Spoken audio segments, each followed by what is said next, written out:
It's New Year's Eve, 2009, and 22-year-old Cassie Galonen has a bad case of the blues. Her second marriage, to a touring musician named Steve, is in tatters. Well, she loved him, but I don't think she liked it because she never got to see him.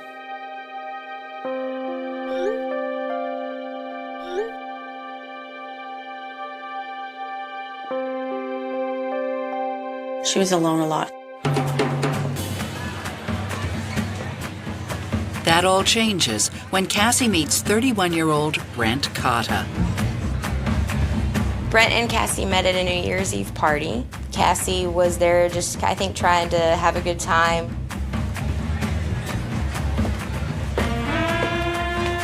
You, sir, have exactly what I'm looking for. Are you married?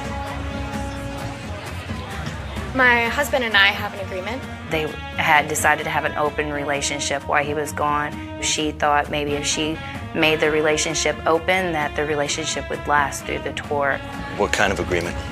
Well, I can dance with strange men in bars, for starters. He wasn't really her type, because she had a type. And Brent was just this guy. He was a normal guy. He wasn't as, weird as her. That doesn't matter to Cassie or Brent. Their attraction is instantaneous.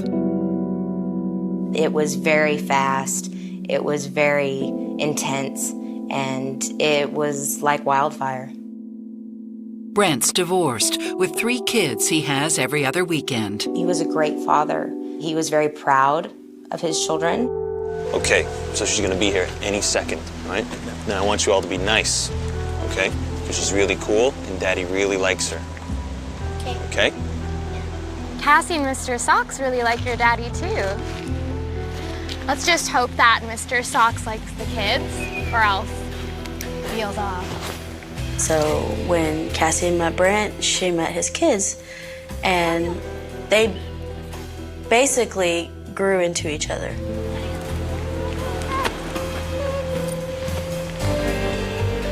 I think he likes them. Yeah.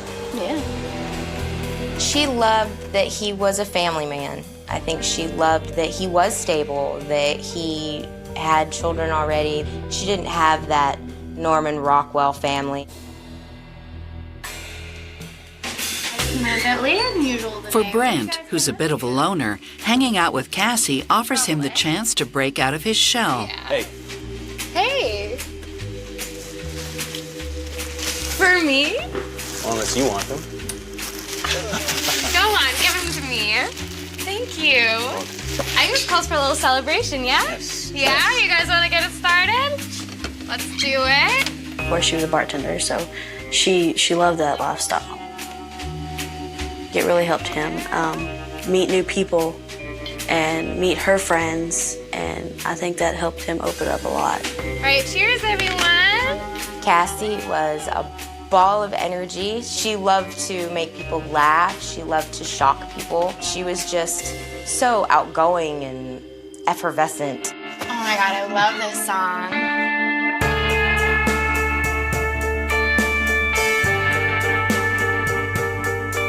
Brent, he really loved Cassie. That was evident. And she also loved that he loved her so much and that he was so accepting of her wildness and her fun.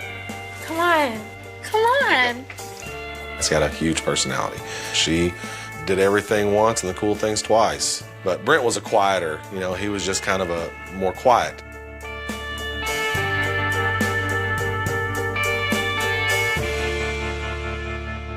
Just weeks after she meets Brent, Cassie's husband Steve gets a break from his tour.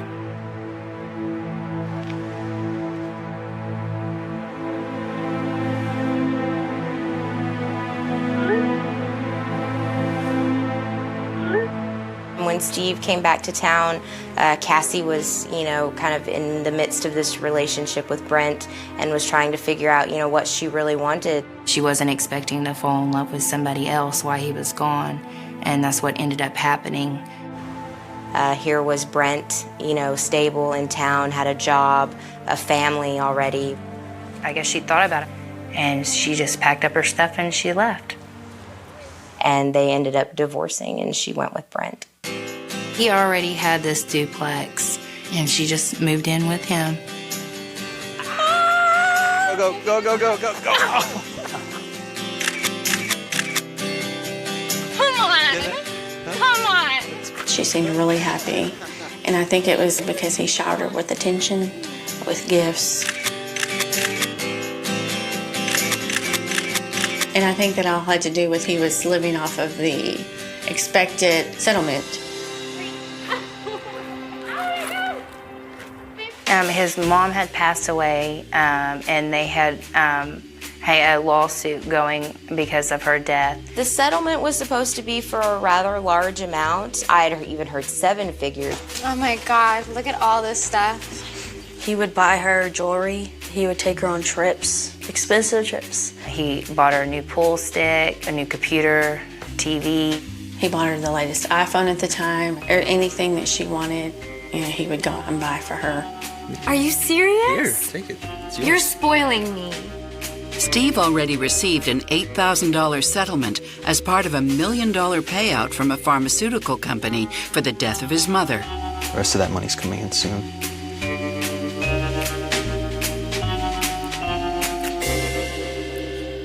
But after a few months living together, some of their differences become too obvious to ignore. She's outgoing. He is not, especially online. She loved social media. She was a social media junkie. She would post anything and everything on the spectrum because that's what she was. She was anything and everything. What's this about, a photo shoot?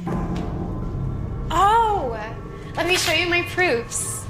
My husband is a photographer, and so she contacted us and said, you know, I'd kind of like to do some risque photos. I think you'll really like the one on the 4th page. It's a little risque, but it's the red outfit that you really like. What are these? They're the proofs for my portfolio. Brent would prefer if Cassie were a little less revealing. She wanted to be a member of this group called the Suicide Girls. It was just girls that were tattooed and had piercings and were different as far as mainstream society would consider them beautiful. And Brent does not approve. Your portfolio for what, the adult film industry? This is art. It's not I pornography. don't want you showing your art to the world, okay?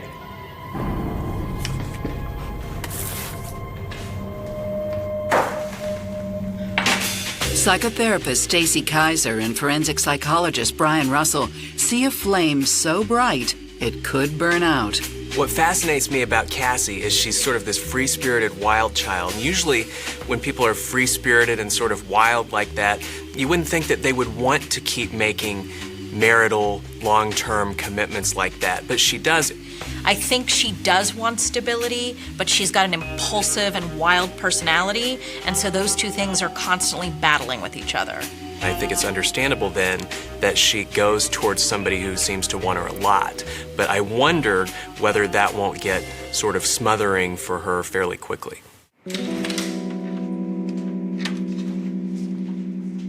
Hey, Hey. come here. I'm sorry I overreacted. I hope this makes up for it.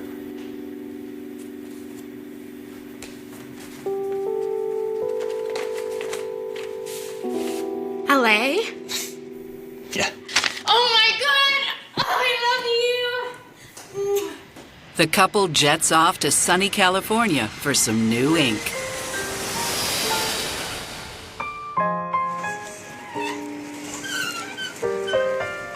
How about a toast, Cass?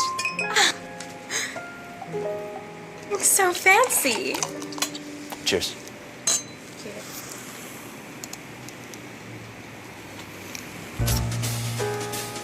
Hey, I've been meaning to ask you something. Will you marry me? Yes. Yeah? Yeah. Yeah? Yeah. Great. Yeah. He bought her a very large engagement ring. I think it was like 2 carats, maybe. I remember seeing it and going, okay. He knew what to do as far as keeping her attention, keeping her right there. He pretty much was buying her, I guess. I guess it doesn't sound right, but I guess that's what it was. There's something else that doesn't sound right.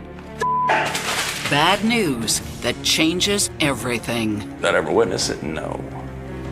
Do I think he did? Yes. So I just remember her telling me that they showed up and the police were there.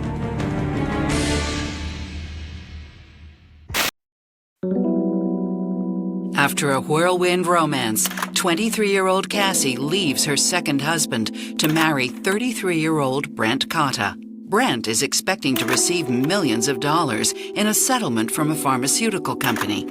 Money he doesn't hesitate to spend on Cassie until the tap runs dry.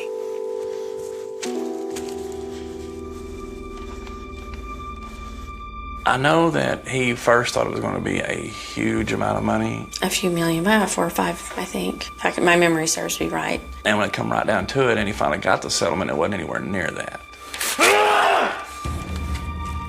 What's up, honey? Brent learns that the $8,000 payout is all he's going to get. It was much, much less than either of them anticipated, or at least that either of them led other people to believe. Well, I guess no more diamond bathtub for Mr. Socks then.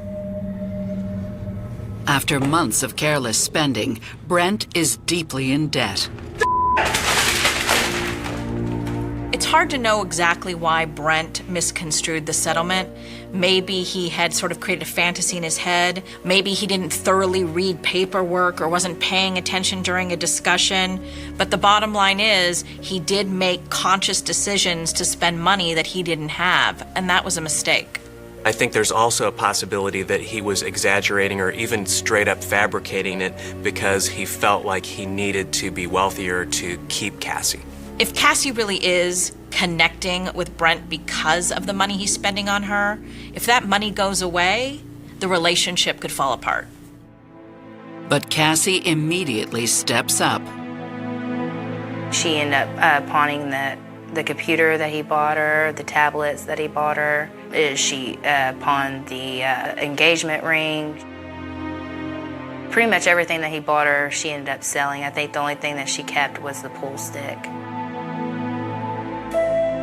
She just mentioned that she hoped that it really didn't affect much. Because to her, money, it wasn't about money. She just wanted a life with a husband and children.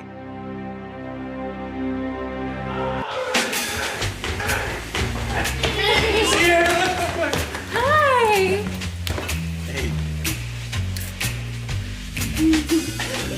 And so, the couple elopes. He got her name put on the inside of his ring finger, and she got his name put on her ring finger. She announced it on Facebook, and I was like, oh, that's nice. Congratulations. They didn't go on no honeymoon or anything like that. I think they just went out to bars and just drank.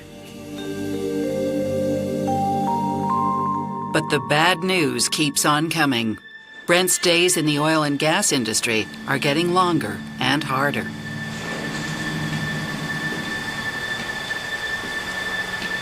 Those jobs, you just, eventually you do wear out.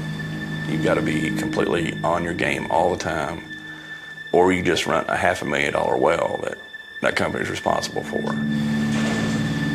To stay on his game, Brent finds a little chemical helper. Crystal meth. We did it to stay awake. Because the more jobs you do, the more money you make and more bonuses you get. And to him, it was a way of staying awake and be able to do 4 or 5 jobs where most guys only do 1 or 2. But the drug hinders, not helps, his performance.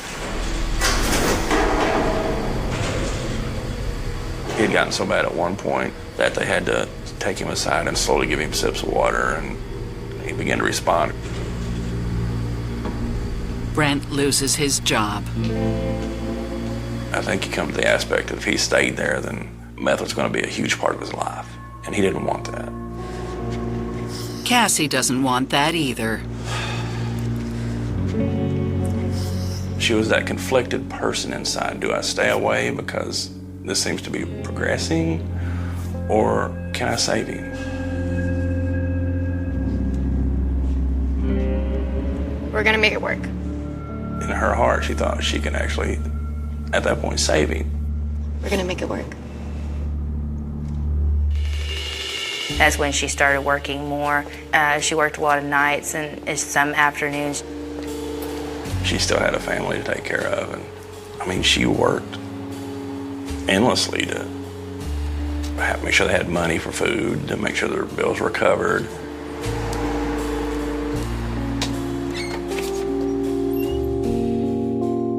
It's not enough. Within a few months, the Cottas are in over their heads. He was paying his rent late. They ended up getting evicted. They stay with friends until a new place comes through. The owner of the bar that she was working at the time had an apartment for rent. It wasn't as nice as the first one was. A little rundown and smaller. It was only 1 bedroom. Brent, who's still reeling from being fired, then evicted, wallows in a sea of self-loathing and booze. Really? Really?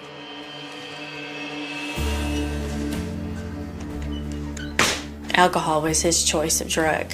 I heard that alcohol was starting to consume him again. The fact that Cassie's a bartender doesn't help matters. Hey, barmaid, can I get a drink over here? I'll be right back. He just always was there.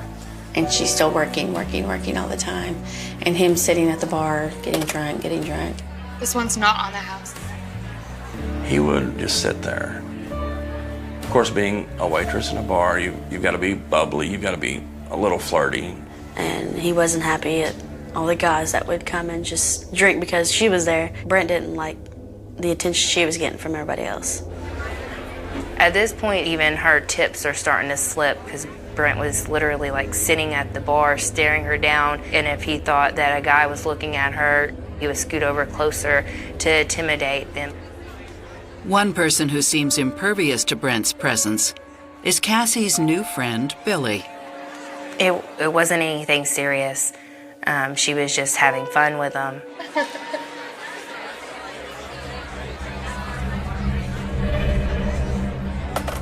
Cassie and Billy aren't just friends at the bar, they're also friends online, as Brent is horrified to discover.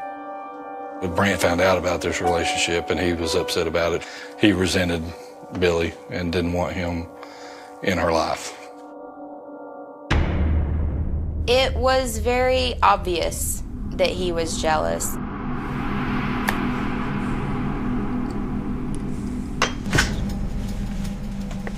Hey, hon. Billy, huh? Who is this guy? Who is this guy? Are you creeping me? I asked you a question! Are you creeping me? I asked you a question! You better get out of my face or else I'm gonna lose it, okay? I'm going outside for some air. Do it. Do whatever you want. Things got heated with Cassie and Brent, and I think it got a little out of control.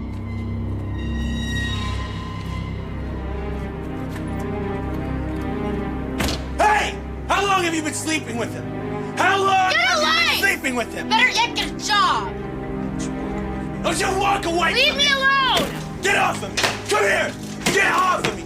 Girl! She had a temper on her, and she was a fighter. I'm warning you! I'm warning you!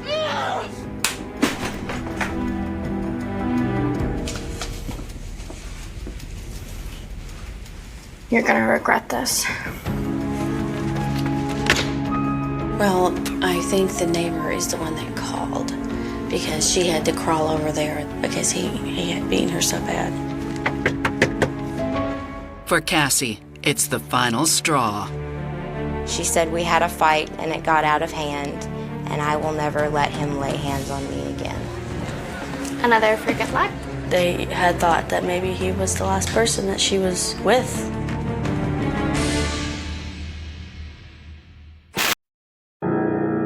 Cassie and Brent Cotta have been together less than 2 years, but already these two passionate young hotheads have come to blows.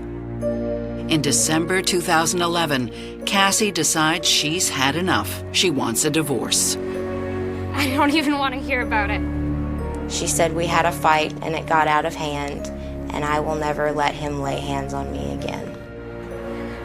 Brent better not be here when I get off work tonight. She did tell me she was leaving him because she didn't want to do it anymore. I just pray that she was strong enough to do what she needed to do. Cassie, can we talk? Cass.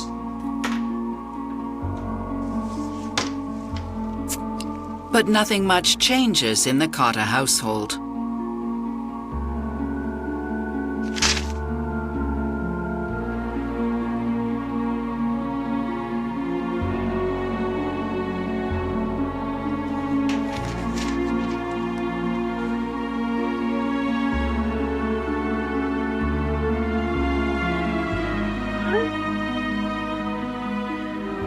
Because Christmas was so close, he played on her heartstrings. You know, what about my kids? You know, I don't have any place to go. And so she was like, okay, you can come back, and, you know, we're still divorcing.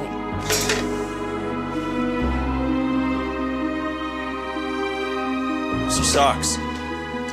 Mr. Socks.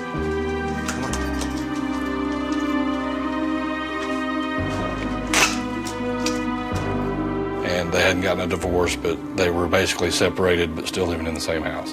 And that's what led up to everything.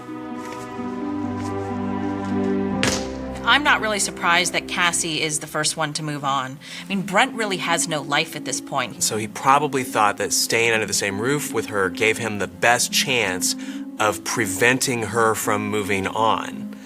Long enough, hopefully, to him to get her back. And this does worry me because of the alcohol abuse, because of the jealousy, because of the violence. Those things are still all in play, even though the two of them decided to split up. And so that combination can be literally a deadly mix. Christmas comes and goes, and so does Mr. Socks. Mr. Socks? Mr. Socks? Mr. Socks! Sorry, Cass. I let him out of the house for a pee like usual. I'm sure he'll be back soon. That was her baby.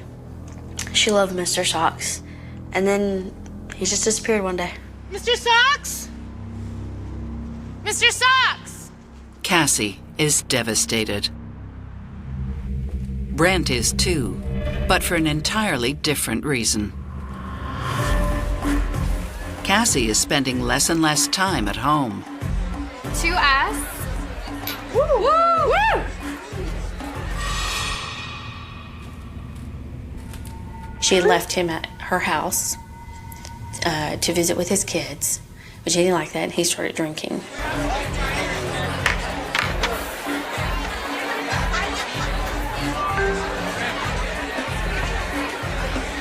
He's texting her, trying to just say, hey, can you come spend time with me?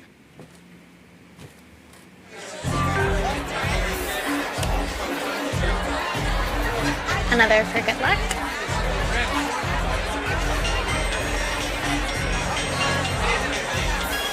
My stupid ex calling me again. She didn't have intentions on going home anytime soon, but he weared her down to the point where she was like, okay, I'm coming. Hi, guys. Cassie does go home, but it's not to see Brent.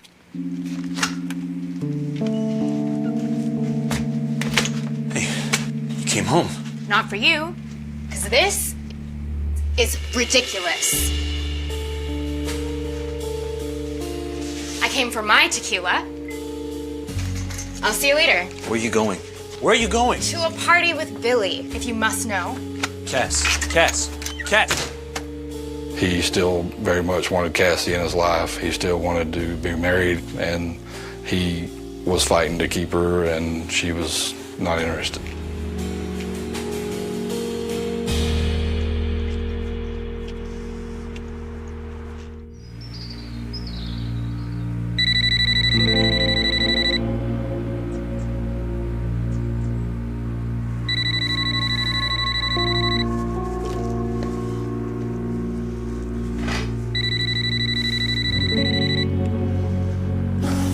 Hello.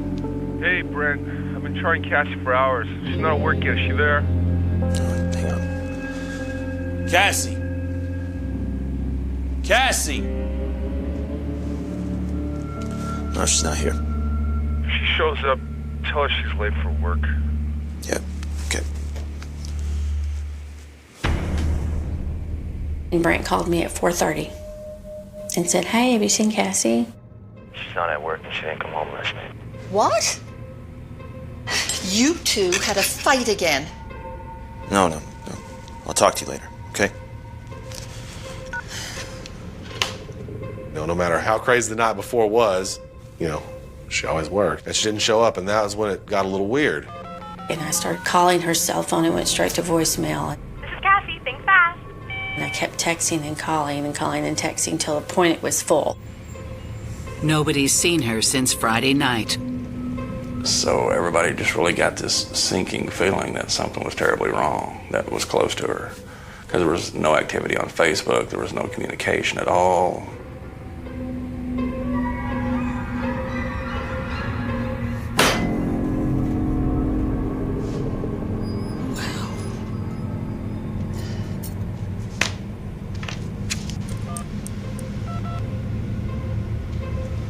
I want to report my daughter missing.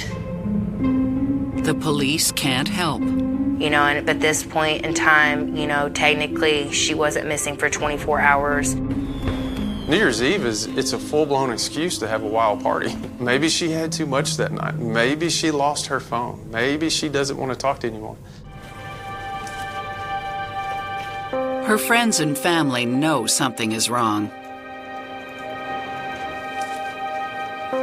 We handed out flyers, went from door to door. We all were separated in our groups. Brent is with them too, every step of the way. Everybody came together, and a lot of her friends and a lot of my friends, and we just set up a point and just started searching. I was wondering if we could leave these here. He looks completely distraught. He had these bags that was underneath his eyes. It was just so black, and you could just tell that he was completely messed up, out of his mind. He was like, "No, I just want my wife back." We just wanted to come home safe. That's all we're focused on. The world is out there, but we need to look further. Please, help us. Everyone pitches in, except Cassie's new friend Billy, who is nowhere to be found. They had thought that maybe he was the last person that she was with. But before they can track Billy down, they'll make one very sinister discovery. Somebody's like, "That looks like a fresh grave." You could tell by her concern that she really felt like something was wrong.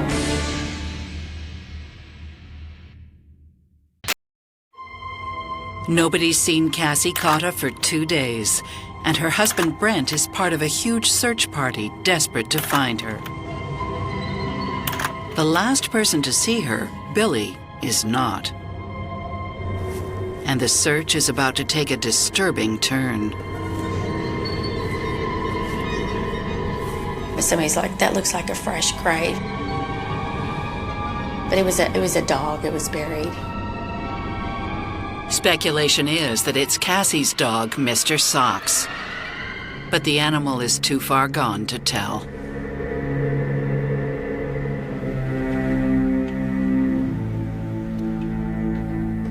Cassie's family is frantic. Hey, how are you? Okay? I'm gonna tell them everything, all right? I'll talk to you later.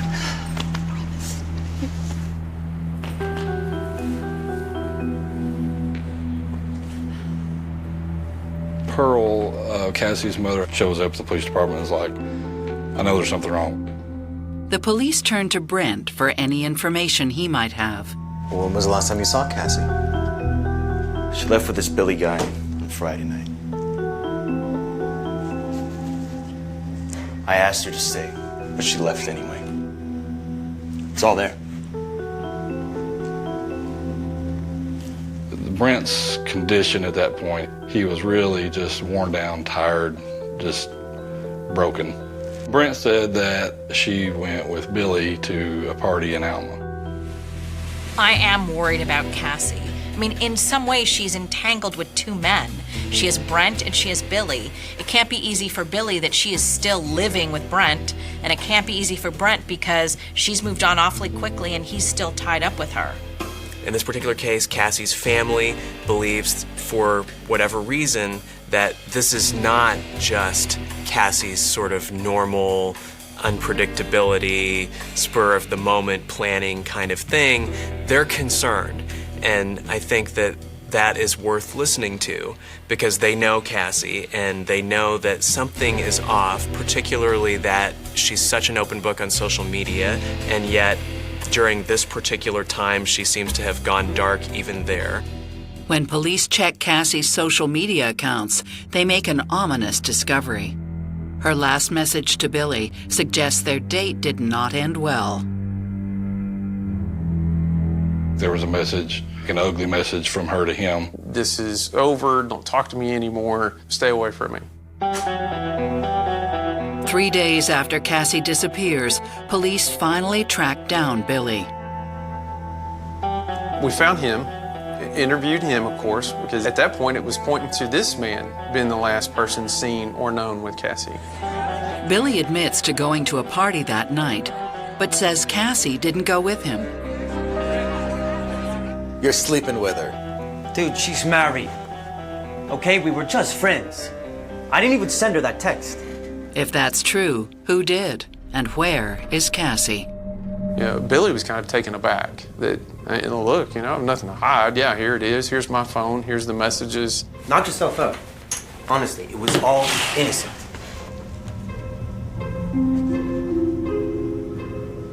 They weren't in that kind of relationship where they would have anything to fight about. Billy's alibi, that he went to the party alone, checks out. He's still technically a suspect, but we were kind of moving on at that point.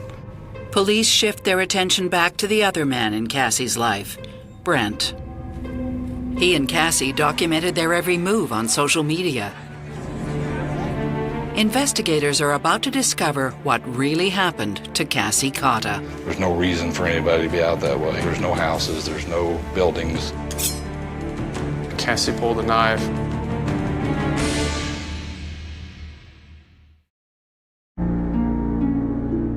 Three days after Cassie Cotta goes missing, police are at an impasse. So they take a second look at the breadcrumb trail she and her estranged husband left on social media. We requested Brent's phone records and we requested Cassie's phone records. We were able to determine that they had left that night, both of them, and went out near the river in Crawford County. Cell towers indicate that Brent's phone made the trek back home, but Cassie's did not. So we got a little group of detectives and went out and started looking around. There's no houses, there's no buildings, there's no reason for anybody to be out that way. So we could see that they had both gone out that way, and then Cassie stayed and Brent came home. We started looking, and then we were just like, there's just no way. There's no way 10 people are gonna search this area and find anything. All right, let's go. Let's just get out of this. Just go. Just do it. Let's go. Instead, they turn their attention to Brent and Cassie's apartment. Upstairs neighbors report hearing the couple fighting that night, around the time Cassie would have gotten home from the bar. Brent had told me that he stayed home after Cassie left and never left, never went anywhere. So I talked to the neighbor. She told me that Cassie had came home the night that she went missing, and that she could hear the two of them arguing. And then it stopped. After 30 minutes or so, Brent's vehicle was backed up to the door of their apartment. That was a big deal, that she had heard them fighting and that he had seen him leave, and the car was backed up to the door. So went and got Brent and brought him to the police department. Look, I'm not asking you to confess. Just help us locate the body. For her mom. For her family. Just kind of played on his emotions and played on his feelings, and it worked out. Basically, I told him I didn't want him to confess to a murder. I just wanted him to take me to the body so we can get her buried and do the proper thing with her. All right. I'll show you.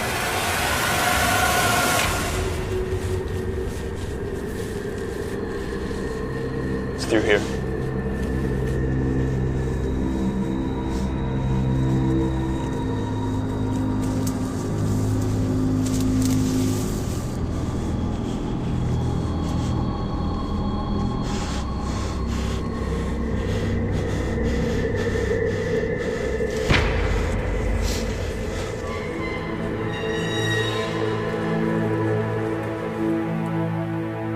The detective called me and he said, we have found your daughter's body. I'm so sorry. And then he looked at me, he said, Pearl, look at me. And he goes, Pearl, Brent took us to her. And I just looked at him, I'm like, what do you mean? And he said, Pearl, Brent killed her. No!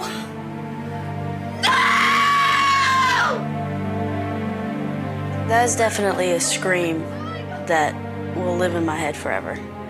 It was terrible. I knew right away when I heard that they had found her. A lot of emotions that day. Anger, sadness, guilt. I mean, I ran the gauntlet of emotions that day. It was tough. Faced with all this evidence, Brent is taken into custody, where he confesses to killing Cassie. He claims it was self-defense. He was trying to get Cassie to come back home, and finally she agreed. And they get into an argument in the house. He came back. Not for you. See you later. Where are you going? To a party with Billy, if you must know. No, you're not. No, you're not. Don't touch me!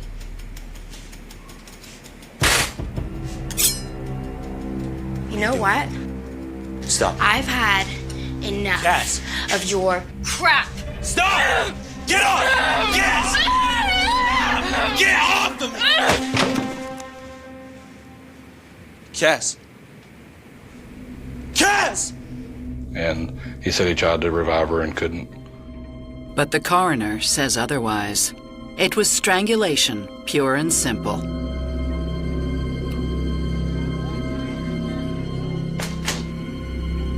He came back. Not for you. I'll see you later. Where are you going? I'm going to a party with Billy, if you must know. No, you're not. You're my wife, and we are celebrating tonight together!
And then he put her in the vehicle and, took the body to where we found her.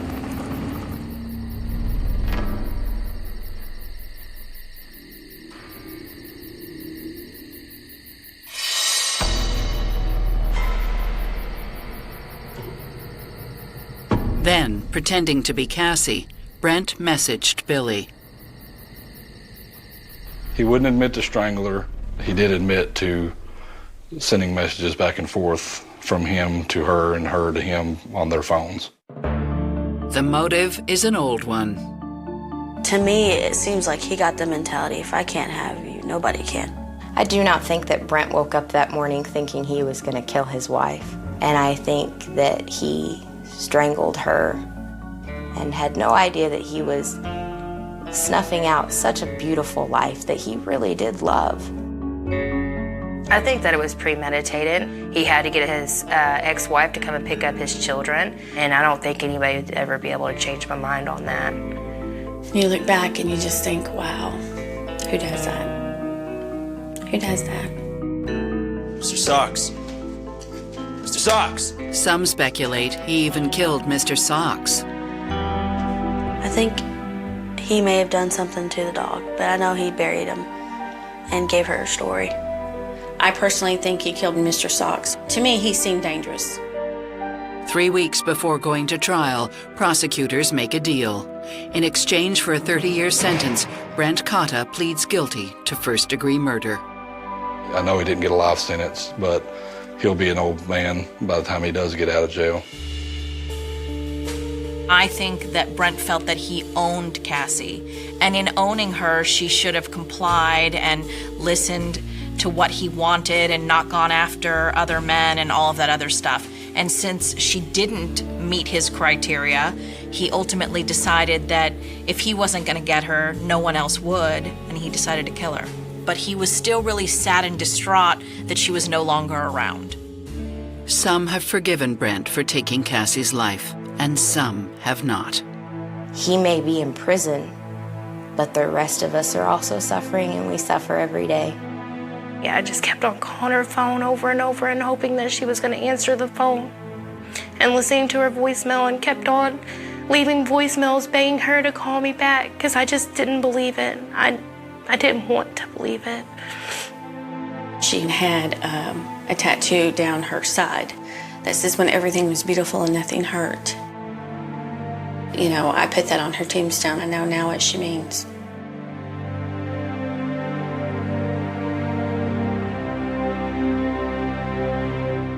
The South Pacific Ocean is an expanse of water so unimaginably vast that it defies human comprehension. When you look at a map of the world, it is a swath of unbroken blue that seems to stretch into eternity, swallowing the curvature of the Earth. Out there, thousands of miles away from any continental coastline, the concept of civilization begins to fray and eventually dissolves entirely into the rolling swells of the deep water.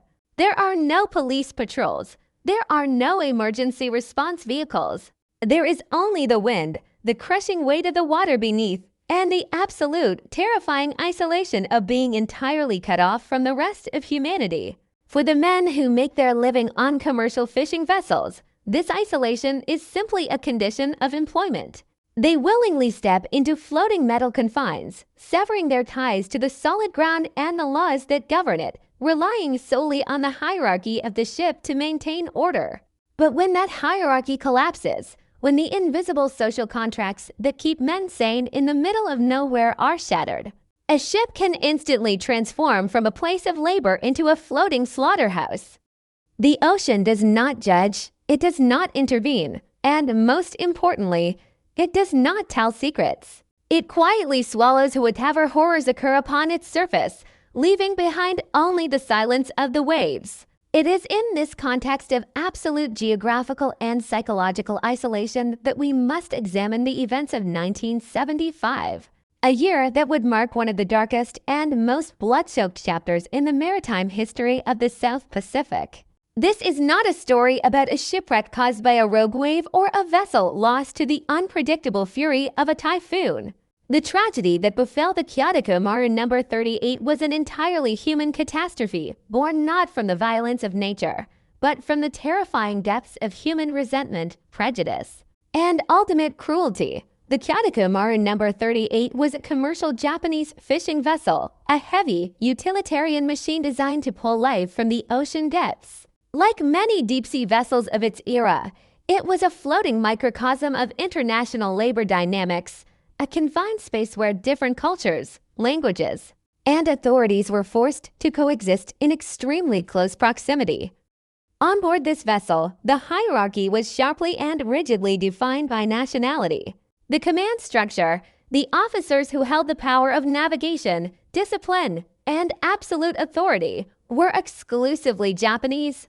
Beneath them, performing the grueling, physically devastating labor of pulling nets, processing the catch, and maintaining the ship in the brutal oceanic environment, were the fishermen, who were entirely South Korean. This stark division of labor and authority created an environment that was inherently volatile.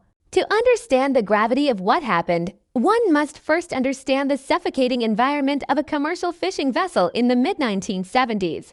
These ships were not designed for comfort. They were industrial factories sitting on the water, filled with the deafening roar of diesel engines, the pervasive, inescapable stench of processed fish, sweat, and diesel fuel, and the constant, disorienting rocking of the open ocean. The men on board worked exhausting, relentless shifts, their bodies battered by the elements and the heavy machinery. In such an extreme environment, the psychological toll is immense. Every minor grievance is magnified.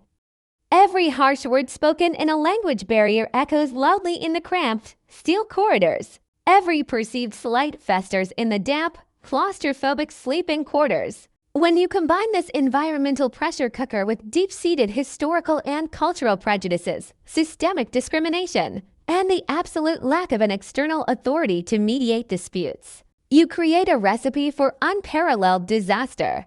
The Kyotoku Maru No. 38 was exactly such a pressure cooker, sailing blindly into the vast emptiness of the Pacific. For weeks on end, the vessel dragged its nets through the water, while beneath the deck, a completely different kind of tension was slowly being drawn taut.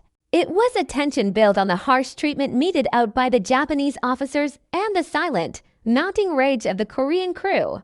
The men who worked the deck were subjected to grueling conditions, their grievances ignored, their dignity routinely stripped away in the name of operational efficiency and rigid maritime discipline.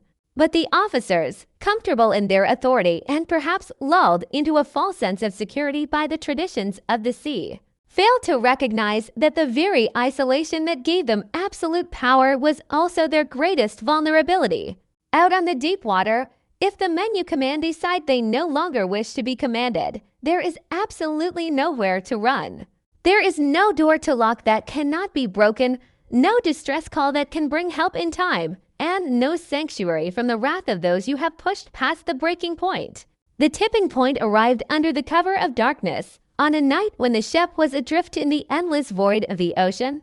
It was a night that would eventually culminate in a meticulously planned and flawlessly executed mutiny.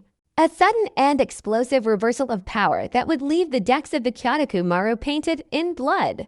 The transition from a functioning commercial vessel to a theater of absolute carnage was terrifyingly swift. It was a calculated eruption of violence, an unleashing of pent-up hatred where the very tools of the fishermen's trade were turned into instruments of brutal execution. The mutiny on this Japanese vessel was not a simple act of spontaneous defiance. It was a systematic extermination of the ship's entire command structure. It was an event so extreme in its violence and so ruthless in its execution that it would forever haunt the memories of those who eventually had to piece the story together. But the true complexity of this nightmare did not end with the slaughter on the high seas. The aftermath of the mutiny created an unprecedented logistical, jurisdictional, and diplomatic labyrinth. Once the violence had subsided and the Korean crew had seized total control of the blood-stained vessel, they found themselves alone in the middle of the Pacific Ocean with a massive, undeniable problem. The ship was a crime scene of unimaginable proportions. The evidence of their uprising was everywhere, soaked into the very wood and steel of the vessel. They could not simply continue fishing, nor could they easily return to a port in their homeland or the vessel's home port in Japan without facing immediate arrest and certain execution. The mutineers needed a sanctuary, a place where they could spin a narrative of a tragic natural disaster, a lie large enough to cover the magnitude of their actions.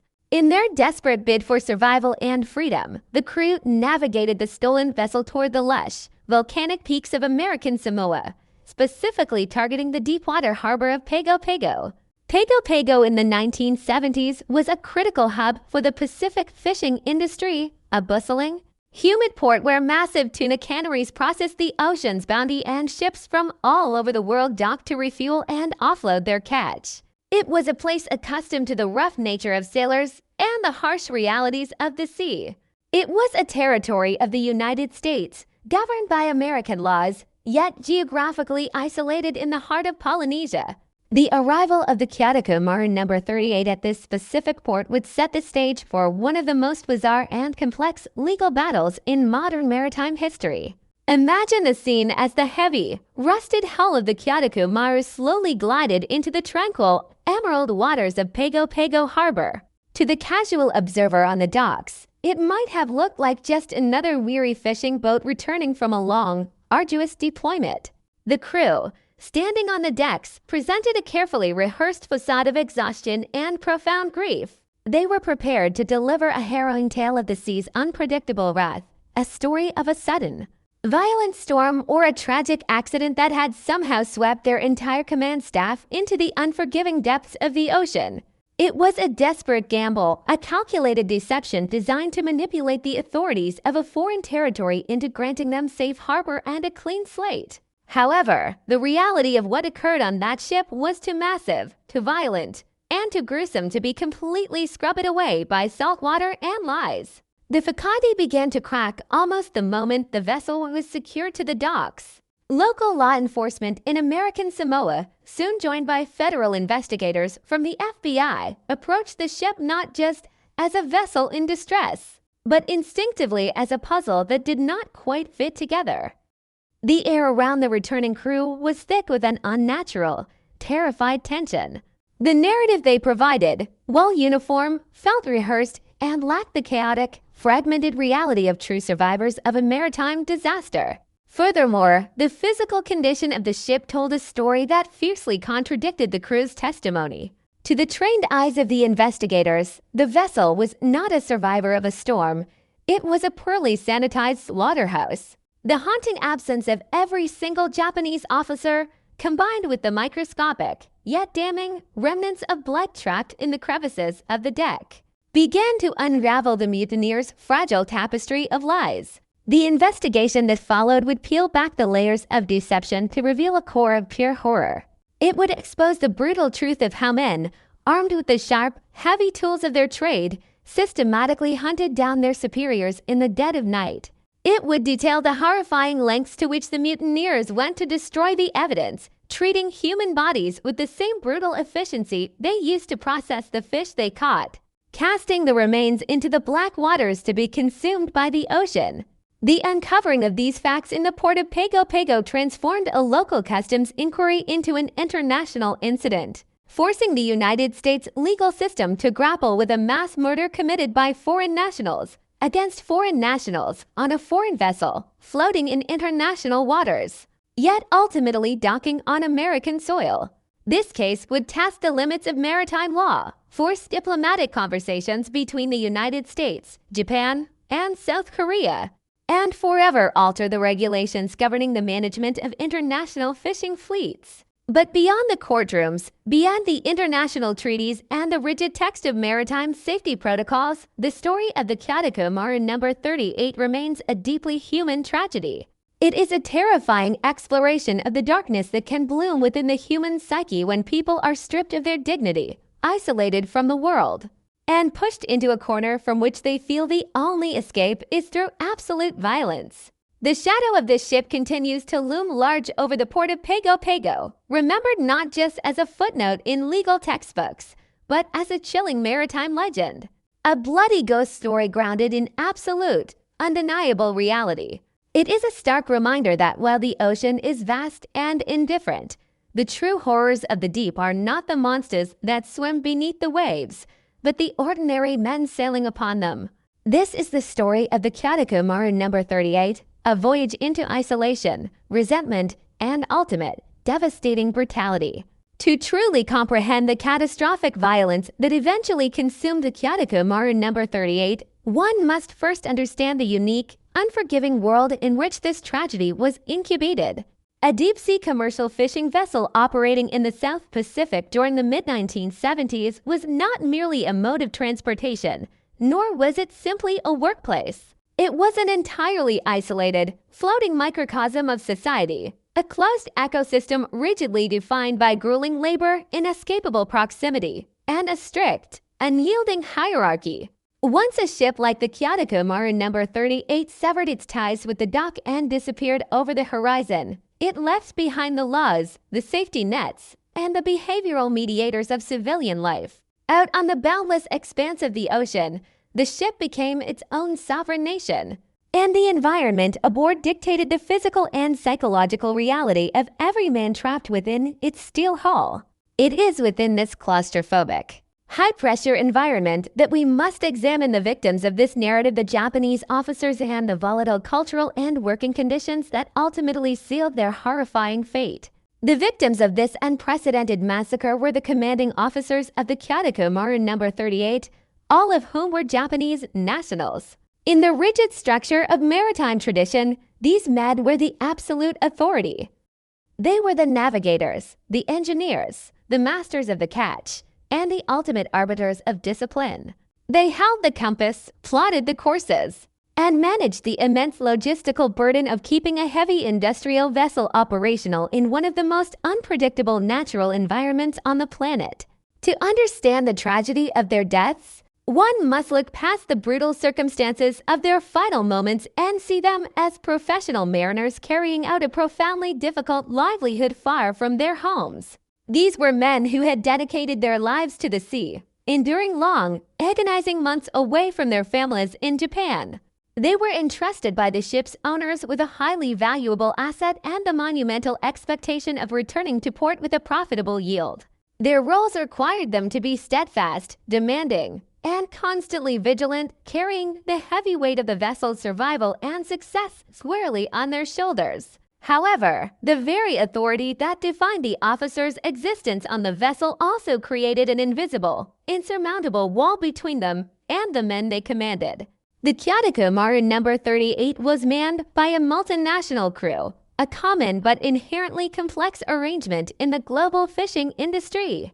While the command structure was exclusively Japanese, the deckhands, the men who performed the most dangerous, physically devastating labor, were South Korean. This stark division of labor along national and cultural lines established a deeply fractured social dynamic from the very moment the ship set sail. The Japanese officers occupied the higher strata of the vessel's society. They held the power of command, lived in separate, presumably slightly better appointed quarters, and dictated the rhythm of every waking hour on the ship. They operated under the assumption that the traditional maritime chain of command, a system built on absolute obedience to rank, would maintain order, no matter how difficult the circumstances became. They trusted in the unwritten rules of the sea, completely unaware that the ground beneath them was slowly fracturing. The environment in which these men operated was defined by harsh, almost unimaginable working conditions. Commercial deep-sea fishing is widely recognized as one of the most dangerous and physically punishing professions on Earth, and in 1975, the technological conveniences that protect modern crews were largely non-existent. The work was an endless cycle of grueling physical exertion. The South Korean crew members were tasked with managing massive, heavy nets, hauling immense catches from the crushing depths of the ocean, and processing the fish on slippery, constantly moving decks. They worked brutally long shifts, entirely at the mercy of the weather, the ocean swells, and the demands of the Japanese officers. The physical toll was absolute. The deckhands were perpetually exhausted, their bodies battered by the heavy machinery, soaked by freezing salt water, and constantly fighting the nauseating, disorienting roll of the vessel. Sleep deprivation was not an exception. It was a permanent state of being. In such an environment, human endurance is stretched to its absolute limits, and the psychological margins for error, patience, and understanding are entirely stripped away. Compounding this atmosphere of extreme physical suffering was a deep, systemic undercurrent of discrimination. The hierarchy on the Kyoto Maru No. 38 was not just professional, it was deeply entangled with nationality. The Japanese officers, driven by the immense pressure to secure a profitable catch and maintain rigid discipline, often imposed their authority with a heavy hand. The Korean deckhands, relegated to the lowest tier of the ship's hierarchy, felt the suffocating weight of this authority every single day. The work environment was perceived not just as demanding, but as profoundly degrading.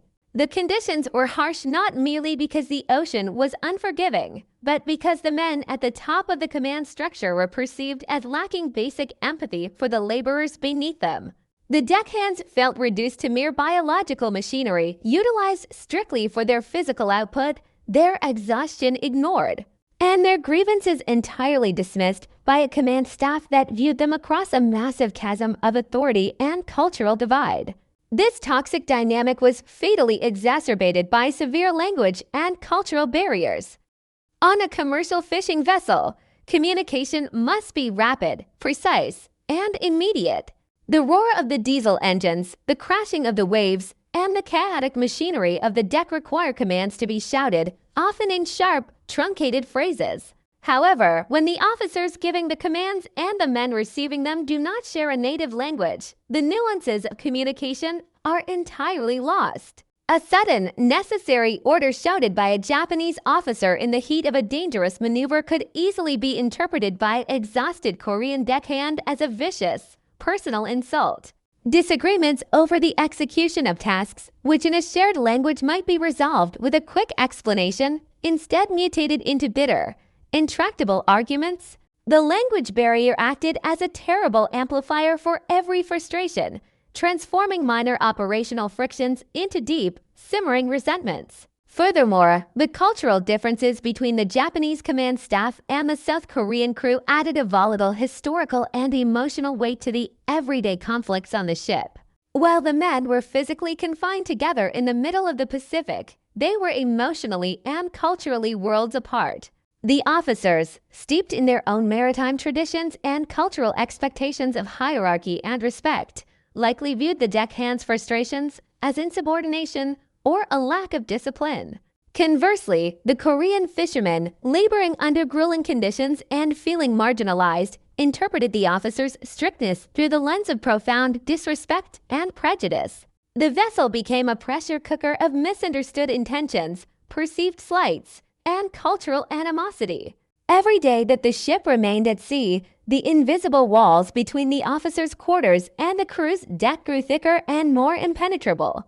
The officers, isolated in their positions of power, failed to recognize that the crew was not just tired, but that they were slowly being stripped of their basic human dignity. The true tragedy of the WhoDidIMarry No. 38 lies in the terrible blindness of its leadership. The Japanese officers were men doing their jobs, navigating the vast Pacific, managing a heavy industrial operation, and attempting to fulfill their duties to their distant employers. They went to sleep at night in their quarters, trusting in the metal walls of the ship and the established laws of maritime hierarchy to keep them safe. They believed that the hardships of the voyage were simply the standard courtesy of a fisherman's life. They could not see, or perhaps chose not to see, that the extreme physical deprivation, the constant linguistic friction, and the perceived systemic discrimination were combining to create a lethal, explosive psychological state within the minds of the men working below them. They were entirely oblivious to the fact that the tools of their shared trade, the very hooks, blades, and pipes used to conquer the ocean's bounty, were slowly being viewed not as fishing implements, but as weapons of liberation and revenge. As the WhoDidIMarry No. 38 drifted further into the isolating embrace of the South Pacific, the concept of a shared humanity on board began to entirely dissolve. The ship ceased to be a collaborative enterprise and transformed into an environment of extreme psychological warfare. The Korean deckhands, trapped in the inescapable confines of the metal hull, staring at a horizon that offered absolutely no prospect of rescue or relief, began to view the Japanese officers not as their commanders, but as their absolute tormentors. The bitter arguments over language and culture, the brutalizing reality of the harsh working conditions, and the pervasive shadow of discrimination coalesced into a unified, terrifying desperation.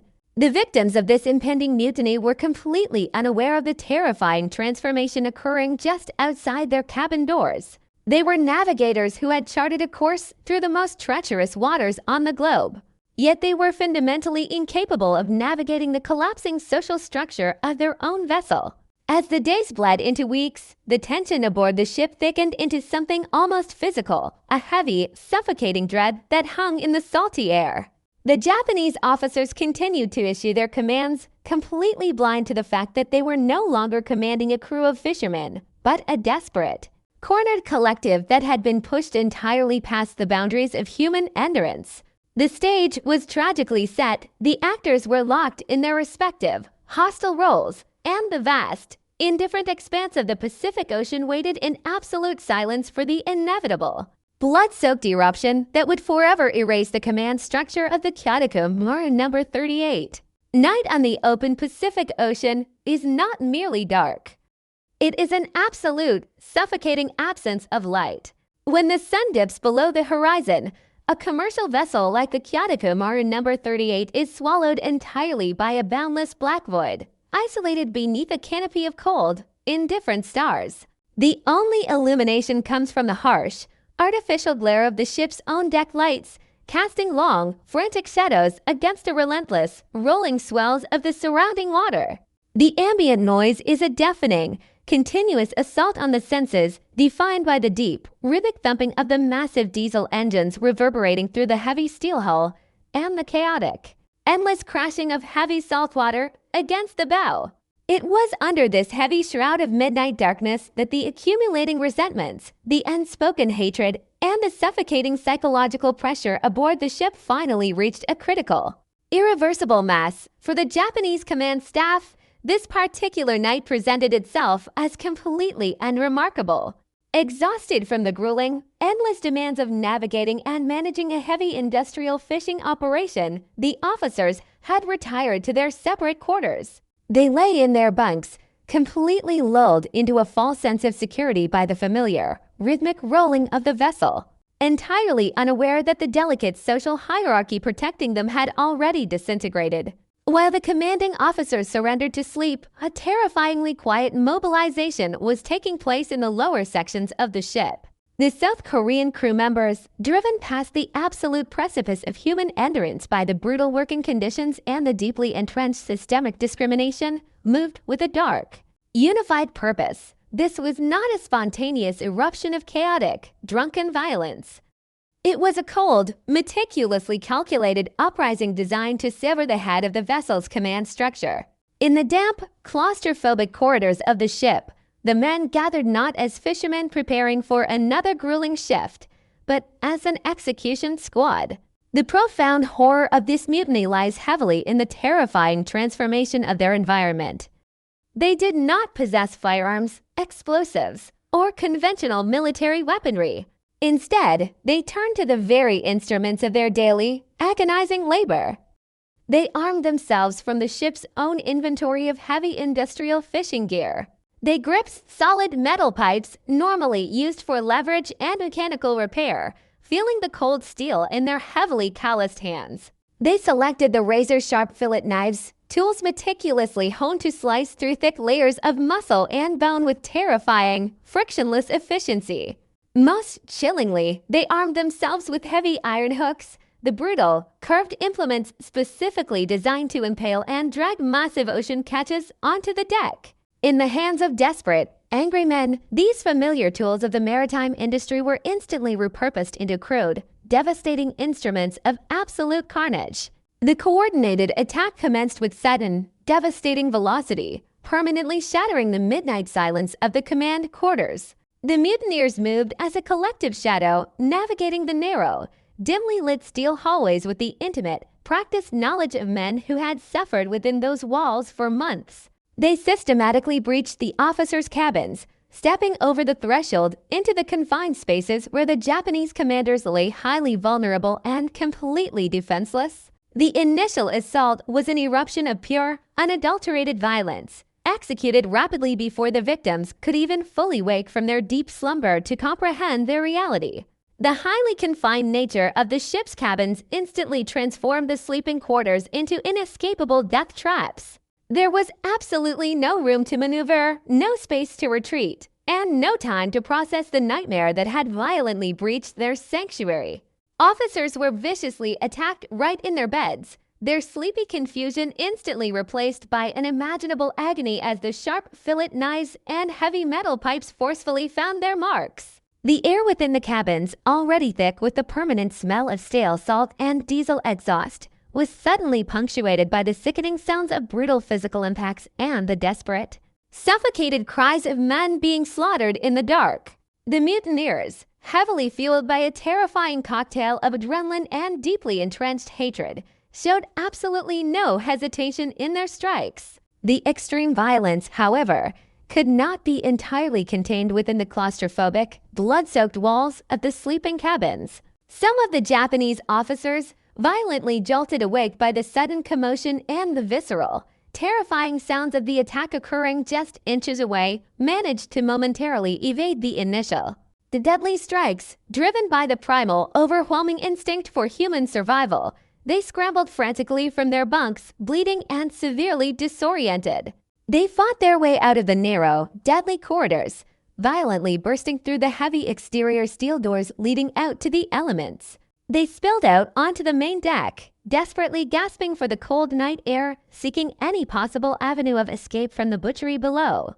But their sudden emergence onto the open deck only served to illuminate the absolute, terrifying finality of their situation.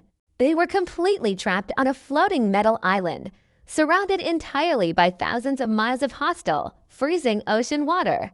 There was nowhere to run, no higher authority to summon via radio, and absolutely no place to hide from the angry men who were actively hunting them.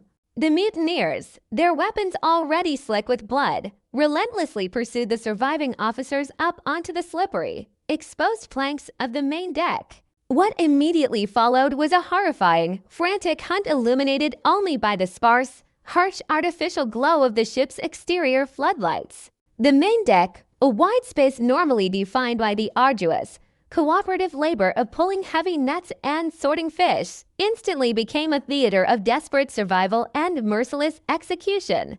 The fleeing officers slipped heavily on the wet, treacherous surfaces, their bare feet scrambling frantically for basic traction against the cold steel and slick wood as they were ruthlessly chased down by their own crew. The Korean fishermen, firmly wielding the heavy iron hooks and solid metal pipes, quickly closed the distance on their former commanders. The sheer brutality of the violence escalated rapidly as the terrified victims attempted to hopelessly defend themselves barehanded against the heavy, lethal implements of their own daily trade. The officers were brutally and methodically struck down, the heavy, sickening impacts echoing loudly over the continuous sound of the crashing ocean waves. There was no mercy offered by the attackers, and none was expected by the dying men.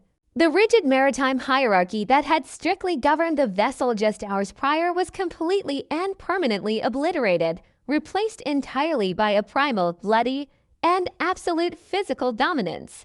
The navigators who had spent the entire voyage issuing strict, unyielding commands were violently reduced to helpless victims of the very labor force they had previously controlled with an iron fist. Once the violent chaos finally subsided, an eerie, heavy silence slowly reclaimed the Kyadakamaru number 38, broken only by the relentless, mechanical hum of the diesel engines and the continuous rushing of the sea against the hull. But the nightmare aboard the vessel was far from over. It merely shifted from a frantic, adrenaline-fueled assault into a cold, highly pragmatic phase of unspeakable horror. The mutineers now stood in absolute, uncontested control of the fishing vessel, fully surrounded by the devastating, undeniable, and highly visible consequences of their bloody uprising. The ship was no longer a functioning commercial fishing boat.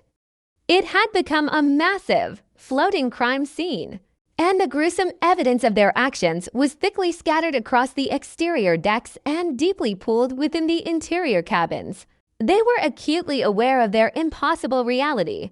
They could not simply sail back to any civilized port with a ship full of butchered corpses. To survive the severe, inevitable legal consequences of their mutiny, they needed to entirely erase the physical existence of the Japanese command staff. Driven by the terrifying, cold necessity of self-preservation, the crew collectively embarked on a gruesome process of disposal that sickeningly mirrored the very industrial work they performed daily. The human body is an incredibly difficult thing to completely erase, especially when confined within the strict environmental limits of a ship. To properly facilitate the immediate disposal and ensure that the human remains would swiftly and permanently sink into the dark, unforgiving depths of the Pacific Ocean without floating back to the surface to be discovered, the mutineers resorted to an act of ultimate, horrifying desecration.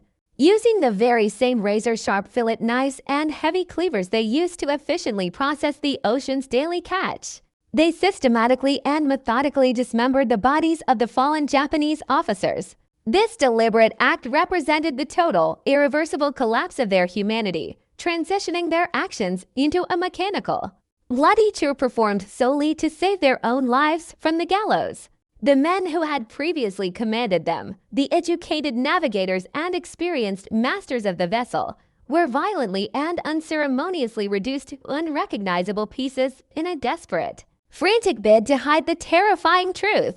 Under the cold, unforgiving glare of the overhead deck lights, the mutineers worked tirelessly to dismantle the physical evidence of their massive crime, effectively turning the commercial fish processing deck into a human abattoir. The severely mutilated and severed remains of the Japanese officers were then carried to the outer edge of the vessel and heavily cast out into the endless, black expanse of the deep water. The heavy, dark ocean, completely indifferent to the profound human tragedy unfolding just above its surface, silently swallowed the victims, rapidly absorbing them into a vast, unsearchable, and freezing abyss. There were no marked graves, no geographic markers, and absolutely no final respects paid to the dead. The men were simply and brutally erased from the surface of the earth, entirely consumed by the exact same ocean they had spent their entire adult lives navigating. With the physical bodies permanently gone, the mutineers quickly turned their desperate attention to the vessel itself, which remained heavily and undeniably scarred by the recent massacre. To wash away the massive, pooling amounts of blood that heavily stained the wood and deeply seeped into the steel crevices of the ship, they forcefully deployed the vessel's heavy, high-pressure industrial water hoses. Torrents of pressurized, freezing salt water blasted aggressively across the decks and violently through the interior corridors, aggressively scrubbing away the thick, crimson evidence of the slaughter. The blood of the entire command staff was rapidly washed through the deck scuppers, pouring out continuously into the churning white wick of the ship, diluting instantly into the vastness of the sea until it seemed to disappear entirely. To the naked eye, standing under the dark, isolated sky, the Kyoto Maru No. 38 slowly began to look like a completely normal fishing ship again. It's horrific. Blood-soaked secret violently scrubbed it away and cast deep into the ocean. But the terrifying, undeniable truth of that violent midnight massacre was already permanently etched into the very metallic soul of the vessel, waiting patiently in the microscopic and wash shadows to be inevitably and shockingly discovered by the authorities. The heavy, rusted bow of the Kyoto Maru No. 38 eventually cut through the tranquil, turquoise waters of the harbor at Pago Pago, moving with a deceptive, slow grace toward the bustling docks of American Samoa. To the local harbor masters and the workers at the tuna canneries, the arrival of a Japanese fishing vessel was an entirely routine occurrence, a standard beat in the rhythmic, industrial heart of the island. However, as the ship drew closer, an intangible sense of wrongness began to radiate from its steel hull, a subtle but persistent chill that seemed to emanate from the very silence of the vessel. Usually, a returning ship is a place of noisy activity and the chaotic energy of men eager to touch solid ground after months at sea. But on the Kyoto Maru, there was only a haunting, practiced stillness. The South Korean crew members stood along the railings, their faces masks of exhaustion and practiced sorrow, staring out at the lush, green volcanic peaks of Tutuila with eyes that held the weight of an unspeakable secret. They had successfully navigated the stolen vessel across hundreds of miles of open ocean, and now they were prepared to execute the final, most critical phase of their desperate gamble for freedom, the lie that would account for the total disappearance of their commanding officers. Upon docking, the senior members of the Korean crew presented themselves to the local port authorities, delivering a narrative that they had meticulously rehearsed during the long, tense nights following the massacre. With a somber, coordinated gravity, they recounted a harrowing tale of a sudden, catastrophic maritime disaster. They spoke of a freak storm, a massive rogue wave that had slammed into the vessel with such overwhelming force that it had swept the entire Japanese command staff, every single officer who had been on the bridge or the upper decks, into the black, churning depths of the Pacific. It was a story designed to capitalize on the inherent dangers of the sea, a narrative that sought to frame the absolute absence of the Japanese man as a tragic, unavoidable act of God. For a brief, flickering moment, it seemed as though the isolation of the deep ocean would indeed protect them. In the vastness of the South Pacific, men went missing every year, swallowed by the waves without a trace, and the crew's story fit the brutal, unpredictable reality of their profession. However, the tapestry of their deception began to unravel almost as soon as the first investigators stepped across the gangplank. Because the Kyanaku Maru was a foreign vessel arriving at a United States territory with a report of multiple fatalities, the jurisdiction fell under the heavy scrutiny of the Federal Bureau of Investigation. The FBI agents who boarded the ship did not arrive with the sympathetic ears of harbor workers. They arrived with the cold, analytical gaze of men trained to detect the minute fractures in human behavior and the physical inconsistencies in a crime scene. The first and most glaring red flag was the sheer statistical impossibility of the crew's narrative. While maritime accidents certainly claimed lives, the total clean sweep of every single officer while leaving every single deckhand untouched was an anomaly that defied logic. In a true disaster, the chaos is egalitarian, and it rarely chooses victims so perfectly along the lines of rank and nationality.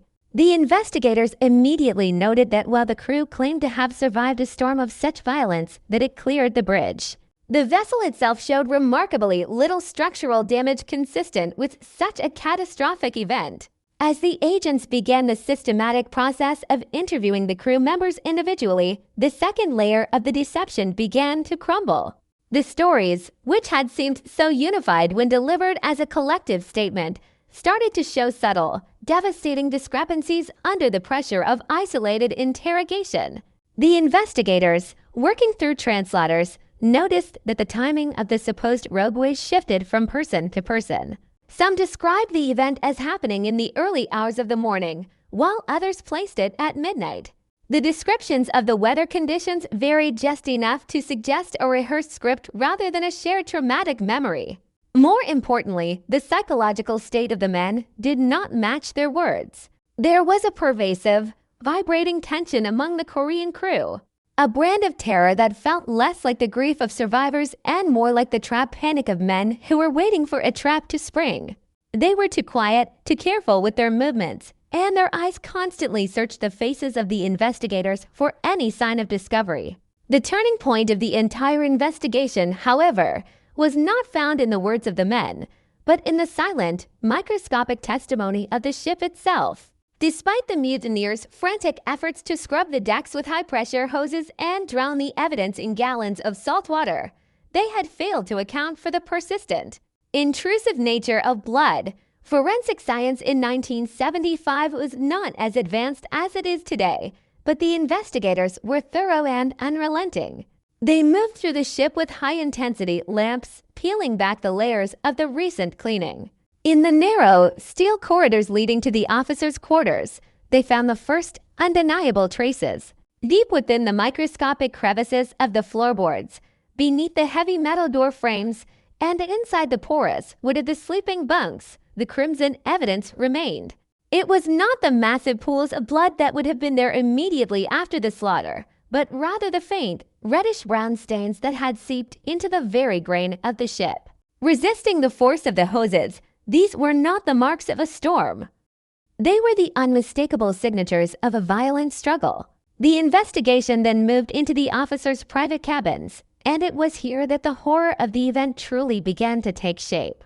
The agents discovered that while the officers were missing, almost all of their most valuable personal effects remained exactly where they had been left. In a sudden, violent maritime disaster where men are swept overboard, there is usually evidence of a frantic attempt to grab life vests or emergency gear.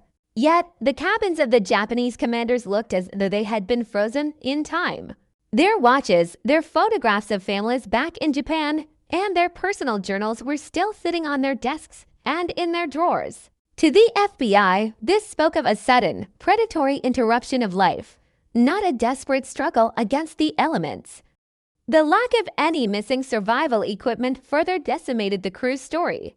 If the officers had been swept away by a wave, why was the emergency gear still stowed in its proper place? The physical reality of the ship was shouting a truth that the crew was desperately trying to hush. The pressure on the Korean crew members was increased as the physical evidence mounted.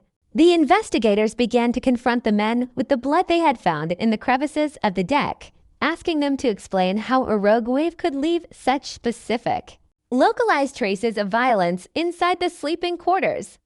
The wall of silence, which had been built on a foundation of shared guilt and mutual survival, began to crack. Under the relentless, rhythmic questioning of federal agents in the humid, oppressive heat of the Pago Pago summer, the weaker links in the conspiracy began to give way. The realization that they were no longer in the lawless vacuum of the open ocean, but were instead being dismantled by the methodical machinery of the American legal system, proved too much for some of the younger crew members. One by one, the rehearsed narratives were replaced by stammered admissions and eventually, a flood of terrifying, detailed confessions. The investigators listened in grim silence as the true sequence of events was finally laid bare. The crew described in the midnight meetings the selection of the fishing tools as weapons and the systematic hunting of the Japanese officers. They detailed the specific roles each man played in the slaughter, the way they had moved through the dark hallways and the cold, mechanical process of dismembering the bodies to ensure they would never float to the surface. The horror of the confessions was amplified by the mundane setting of the fishing port. While life continued normally on the docks of Pago Pago, inside the interrogation rooms, a story of primitive, unbridled savagery was being documented. The mutineers explained that their decision to sail to American Samoa was a desperate attempt to find a neutral ground, a place where they thought the complexity of the ship's nationality and the location of the crime would create a jurisdictional fog they could hide within. They had underestimated the reach of the law and the persistence of the evidence they thought they had washed away. As the full scope of the massacre was realized, the Kyotoku Maru No. 38 was officially designated as a crime scene of unprecedented proportions. The vessel was impounded, its rusted hull now a silent witness to a mass murder that had occurred thousands of miles away. The investigators spent days meticulously mapping every bloodstain and recovering the industrial tools that had been used in the killings, some of which still bore the microscopic remnants of the victims. The transition from the accident narrative to the massacre reality was swift and absolute. The news of the mutiny rippled through the close-knit maritime community of Pago Pago, turning the ship into a pariah vessel that no one wanted to approach. The local population, initially sympathetic to what they thought were survivors of a tragedy, now looked upon the Korean crew with a mixture of fear and profound revulsion. The final piece of the investigative puzzle was the recovery of the ship's logs and navigational records. The FBI discovered that the logs had been tampered with or were missing critical entries from the nights of the mutiny, a standard tactic for those trying to erase time and location. However, by piecing together the vessel's fuel consumption and the remaining navigational charts, the investigators were able to pinpoint the approximate area in the South Pacific where the murders had occurred. It was a vast, empty stretch of water, a place where no witnesses existed except for the sea itself. But in the end, the sea had given up enough clues, and the ship had held onto enough blood to ensure that the men of the Kyotoku Maru could not sail away from their actions. The investigation in Pago Pago had successfully pierced the veil of the deep ocean, bringing a hidden slaughter into the harsh, uncompromising light of the American justice system. The mutineers, who had thought they had committed the perfect and traceable crime in the middle of nowhere, now found themselves shackled and facing the full, terrifying weight of a capital murder trial on American soil. The investigation was over. The battle for justice was just beginning. The legal proceedings that followed the discovery of the massacre aboard the WhoDidIMarry No. 38 were as unprecedented as the crime itself, transforming the quiet, humid administrative halls of Pago Pago into the center of an international legal storm. To step into the courtroom in American Samoa during that period was to witness a collision of worlds where the ancient, unwritten codes of the sea met the rigid, procedural machinery of the United States federal justice system. The air in the courtroom was often thick with a heavy, oppressive heat, barely stirred by the slow rotation of ceiling fans, mirroring the suffocating tension that had existed on the vessel before the eruption of violence. For the people of American Samoa, the trial was more than just a local news story. It was a profound intrusion of external, high-seas brutality into their community.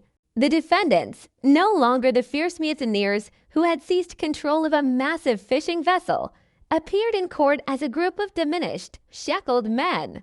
Their presence a stark contrast to the tropical serenity visible through the courtroom windows. They were facing the full weight of the American government, represented by prosecutors who were determined to ensure that the isolation of the Pacific did not provide a sanctuary for mass murder. The first and most significant hurdle for the prosecution was the complex labyrinth of jurisdiction. The WhoDidIMarry No. 38 was a ship registered in Japan, carrying a Japanese command staff and a South Korean crew, and the blood had been spilled in the vast, international waters of the South Pacific. Under normal circumstances, such a case might have been deferred to the nations of the victims or the perpetrators. However, the moment the vessel crossed into the territorial waters of American Samoa and docked at Pago Pago with a fabricated story of maritime disaster, the United States acquired a primary interest. Because the crime was discovered on American soil and the vessel was under U.S. control, the Department of Justice asserted its authority to prosecute. This decision set a powerful precedent, sending a clear message to the international maritime community that the high seas were not a vacuum of lawlessness. The legal team had to navigate the delicate diplomatic sensibilities of both Japan and South Korea. As the families of the victims in Japan demanded justice while the South Korean government watched closely to ensure its citizens received a fair trial under a foreign legal system. The core of the prosecution's case rested on the meticulous forensic work conducted by the FBI during those initial days in the harbor. Without the physical bodies of the Japanese officers, which had been cast into the depths to be consumed by the ocean, the prosecutors had to build a murder case based entirely on circumstantial and physical evidence. This was a daunting task, as a no-body murder trial is notoriously difficult to win. To overcome this, the prosecution turned the ship itself into the star witness. They presented the court with detailed, high-resolution forensic maps of the vessel, highlighting every microscopic trace of blood that had survived the crew's attempts at sanitization. They explained to the jury how the patterns of these bloodstains, found deep within the crevices of the sleeping quarters and along the interior corridors, told a story of a violent, close-quarters struggle that was fundamentally incompatible with the crew's narrative of a rogue wave. The presence of blood in areas that would have been shielded from a wave such as the undersides of bunks and the interior of locked storage spaces was presented as the undeniable fingerprint of a systematic slaughter. As the trial progressed, the focus shifted from the physical evidence to the psychological reality of the mutiny. The prosecution called upon maritime experts to testify about the structural integrity of the WhoDidIMarry and the typical behavior of the ocean in that region of the Pacific. These experts systematically dismantled the rogue wave theory, pointing out that a storm capable of sweeping an entire command staff overboard would have left catastrophic, visible damage to the ship's rigging, antennae, and bridge windows damage that was conspicuously absent when the ship arrived in Pago Pago. This testimony served to isolate the defendants, stripping away their only defense and leaving them exposed as the architects of a calculated deception. The prosecution argued that the mutiny was not a sudden, panicked reaction to an accident, but a cold, premeditated strike born of deep-seated animosity.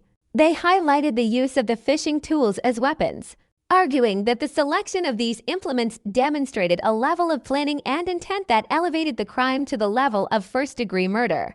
The defense for the South Korean crew members faced an uphill battle, attempting to frame the violence as a desperate act of self-preservation against an unbearable and abusive command structure.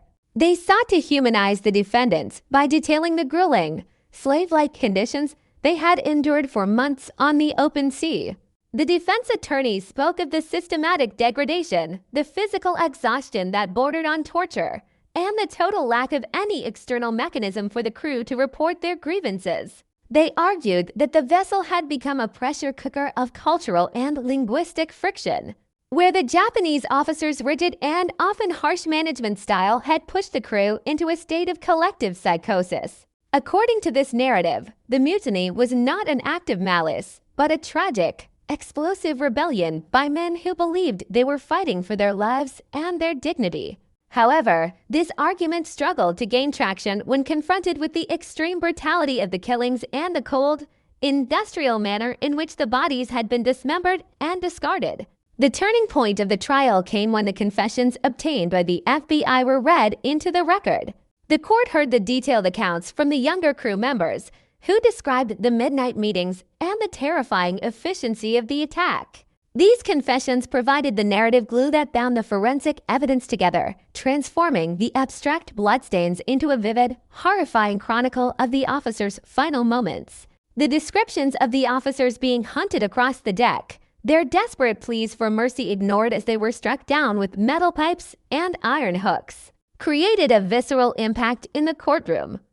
The sheer savagery of the dismemberment process, described in the defendant's own words, horrified the jury and the public. It was no longer a trial about labor conditions or maritime jurisdiction. It was a trial about a fundamental loss of humanity in the middle of the ocean. Throughout the proceedings, the absence of the victims' families was a silent but powerful presence. In Japan, the news of the mutiny and the subsequent trial had been followed with a mixture of shock and profound mourning. The officers were not just statistics. They were fathers, husbands, and sons whose lives had been extinguished in a way that defied the traditional honors of the sea. The lack of a grave or a body to return home made the grief of the families even more acute. The prosecution made it a point to remind the jury of these missing men, ensuring that the trial remained focused on the human cost of the crew's actions. The legal battle in American Samoa became a quest to provide some form of closure to these families, to show them that the lives of their loved ones were valued by the law, even if they had been discarded by their crew. The diplomatic pressure surrounding the trial was also immense. The United States government was acutely aware that the eyes of the international maritime world were on Pago Pago. A failure to secure a conviction or an perceived leniency in sentencing could have had disastrous consequences for the safety of officers on multinational vessels everywhere. There was a profound need to reinforce the sanctity of the maritime chain of command and to deter future mutinies. Conversely, the South Korean government was concerned about the potential for their citizens to be used as scapegoats in a highly emotional trial. The judge and the legal teams had to balance these competing international interests with the fundamental requirement of American law to provide a fair and impartial hearing. When the jury finally retired to deliberate, the atmosphere in Pago Pago was one of hushed anticipation. The deliberations were not brief, reflecting the complexity of the case and the weight of the decision. When the verdict was finally returned, it was a sweeping victory for the prosecution. The primary leaders of the mutiny were found guilty of first-degree murder, while other crew members were convicted of varying degrees of participation and conspiracy. The sentences handed down were some of the most severe ever seen in the territory, reflecting the horrific nature of the crime. For the men who had led the attack, the sentence was life imprisonment without the possibility of parole, to be served in the United States federal prison system. The other participants received lengthy prison terms that ensured they would spend the better part of their lives behind bars. The conclusion of the trial brought a grim form of closure to the tragedy of the Catacomb Marine No. 38. As the convicts were transported from the tropical warmth of American Samoa to the cold, high-security confines of federal penitentiaries on the U.S. mainland, The ship itself remained in the harbor, a rusting monument to the violence that had occurred on its decks. The legal results of the case were definitive, but they could not erase the memory of the blood that had been spilled or the bodies that remained lost in the deep water. The trial had successfully dismantled the crew's deception and held them accountable. But it also left behind a legacy of fear and a chilling reminder of how thin the veneer of civilization can be when men are isolated by the sea. The records of the trial, filled with forensic maps and terrifying confessions, became a permanent part of maritime history. A cautionary tale for every ship that sets sail with a divided crew and a cargo of simmering resentment. Justice had been served in the small courtroom in Pago Pago, but the shadow of the Kyotoku Maru would continue to haunt the South Pacific for generations to come. The final echo of the gavel in the Pago Pago courtroom did not signify the end of the Kyotoku Maru number 38. Rather, it marked the beginning of a long, haunting afterlife for everyone involved in the case. For the residents of American Samoa, the ship did not simply disappear once the trial concluded. It remained for a significant period in the harbor, a resting, silent monolith of steel that served as a physical scar on the landscape of Tutuila. It was no longer referred to as a fishing vessel. It was known exclusively as the Blood Ship, a pariah of the sea that even the most seasoned harbor workers approached with a sense of profound unease. As the tropical sun beat down on its decks and the salt air accelerated the decay of its hull, the ship became a local legend, a cautionary tale whispered in the villages. Children were warned to stay away from the docks where it was moored, and fishermen from other fleets would often make a wide berth as they navigated the harbor. As if the violence that had occurred on those decks was a contagious blight that could still be caught from the very air surrounding the vessel. The physical presence of the Kyotoku Maru served as a persistent reminder that the peace of the islands had been irrevocably shattered by a brand of savagery that felt entirely foreign to the local culture. The most enduring and perhaps most tragic consequence of the mutiny was felt thousands of miles away in the coastal towns of Japan, where the families of the officers lived in a state of permanent, unresolved mourning. In Japanese culture, the rituals of death and the honoring of ancestors are deeply tied to the presence of the body and the performance of specific funeral rites. For the widows and children of the command staff, the crew's cold-blooded decision to dismember the victims and cast them into the deep Pacific was a second, more profound act of cruelty. There were no remains to bring home, no graves to visit, and no physical evidence of their loved ones' lives beyond the personal effects recovered from the cabins. The ocean, which had provided their livelihood for generations, had now become a vast, unsearchable tomb. The families were left to grapple with a void that no legal verdict or prison sentence could ever fill. The loss of these men was not just a personal tragedy for their families.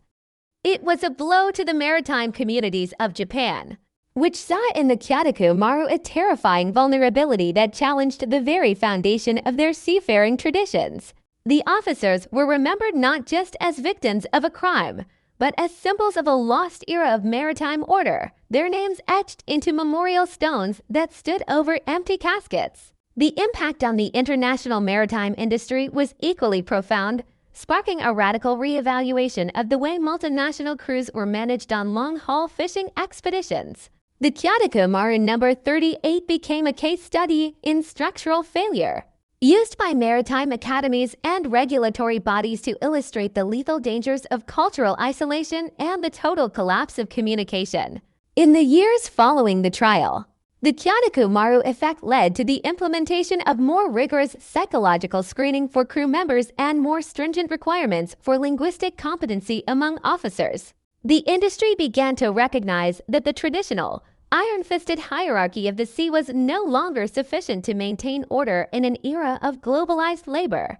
Regulations were introduced to ensure that even on the high seas, there were mechanisms for grievance reporting and external oversight, attempting to pierce the total isolation that had allowed the resentment on the Japanese vessel to reach its boiling point. The tragedy forced a shift in focus from the purely mechanical aspects of fishing to the human element, acknowledging that the psychological health of a crew is as critical to a ship's survival as the integrity of its hull. For the investigators of the FBI and the local law enforcement officers in American Samoa, the case left behind a psychological legacy that was difficult to shed. Many of the men who had spent days mapping the blood-stained crevices of the ship found themselves haunted by the imagery of the massacre. The meticulousness of the crime, the way the mutineers had used their professional tools to erase their victims, revealed a darkness that standard criminal cases rarely touched. It was a reminder of how quickly the veneer of civilization can be stripped away when men are removed from the constraints of society and pushed to the limits of their endurance.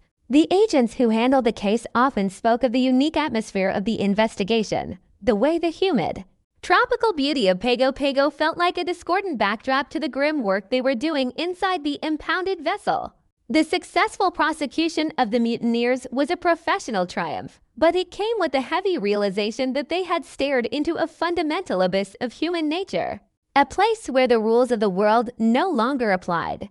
The legal legacy of the Kyotoku Maru remains a landmark in maritime law, specifically regarding the exercise of extraterritorial jurisdiction.